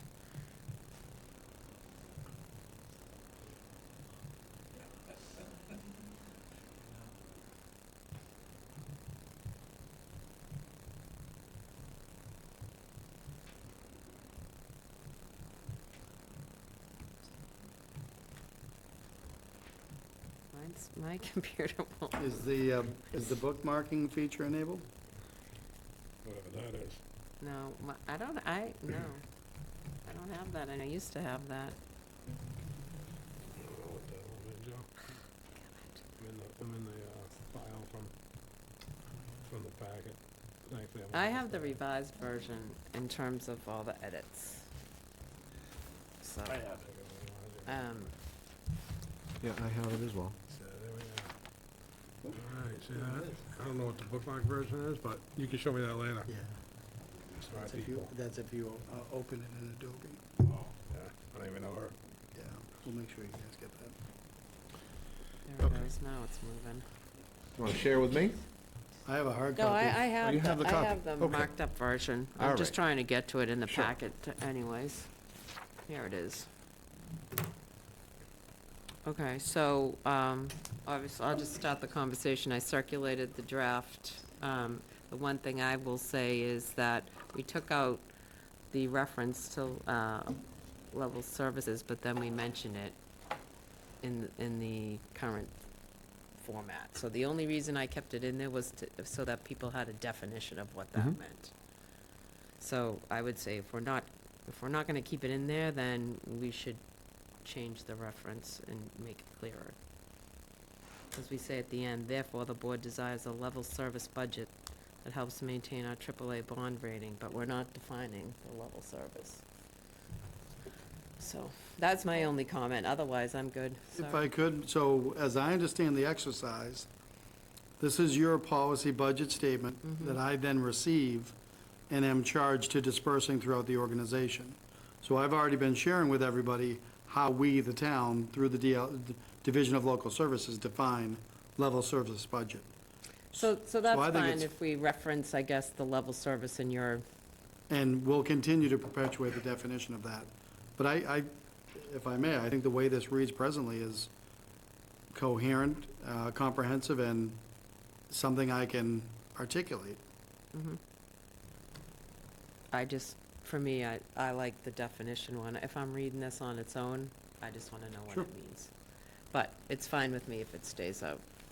Otherwise, I don't have any changes, and you provided, do you have any comments? No, my only thought about removing that language was, this statement is to Joe, and Joe last week provided us the definitions. So therefore, I didn't think we needed to give them back to him, but. No, I your understand thought, what yeah. you're saying. I'm Yeah. just saying, when I'm looking at the document on its own. Sure. Jeff? I go back and forth with even removing the, what we've done with the Affordable Housing Trust, Housing Initiatives, both positions sought to expand hard, because again, Joe knows that. But I can understand why it's in there. On the other hand, to just memorialize what we've done in the past. But I'm fine with it the way it sits, and I'll make a motion to, if I may, unless, Michael, you want to. I move that we vote to approve the Select Board Policy Budget Statement FY 2026 as presented in the packet. Second. Moved and seconded. Any further discussion? Just, sorry, one edit that I missed. It would actually be the housing advocate. Housing coordinator was a different Oh, role right, that the that's trust for used. advocate. I think I think I already knew that. think I and heard made that. part of my motion. Excellent. Thank you.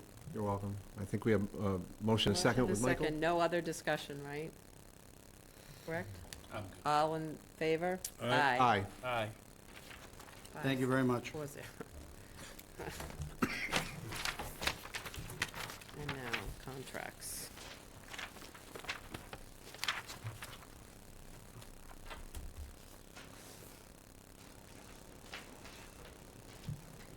Any questions on, did you want to go over item A at all?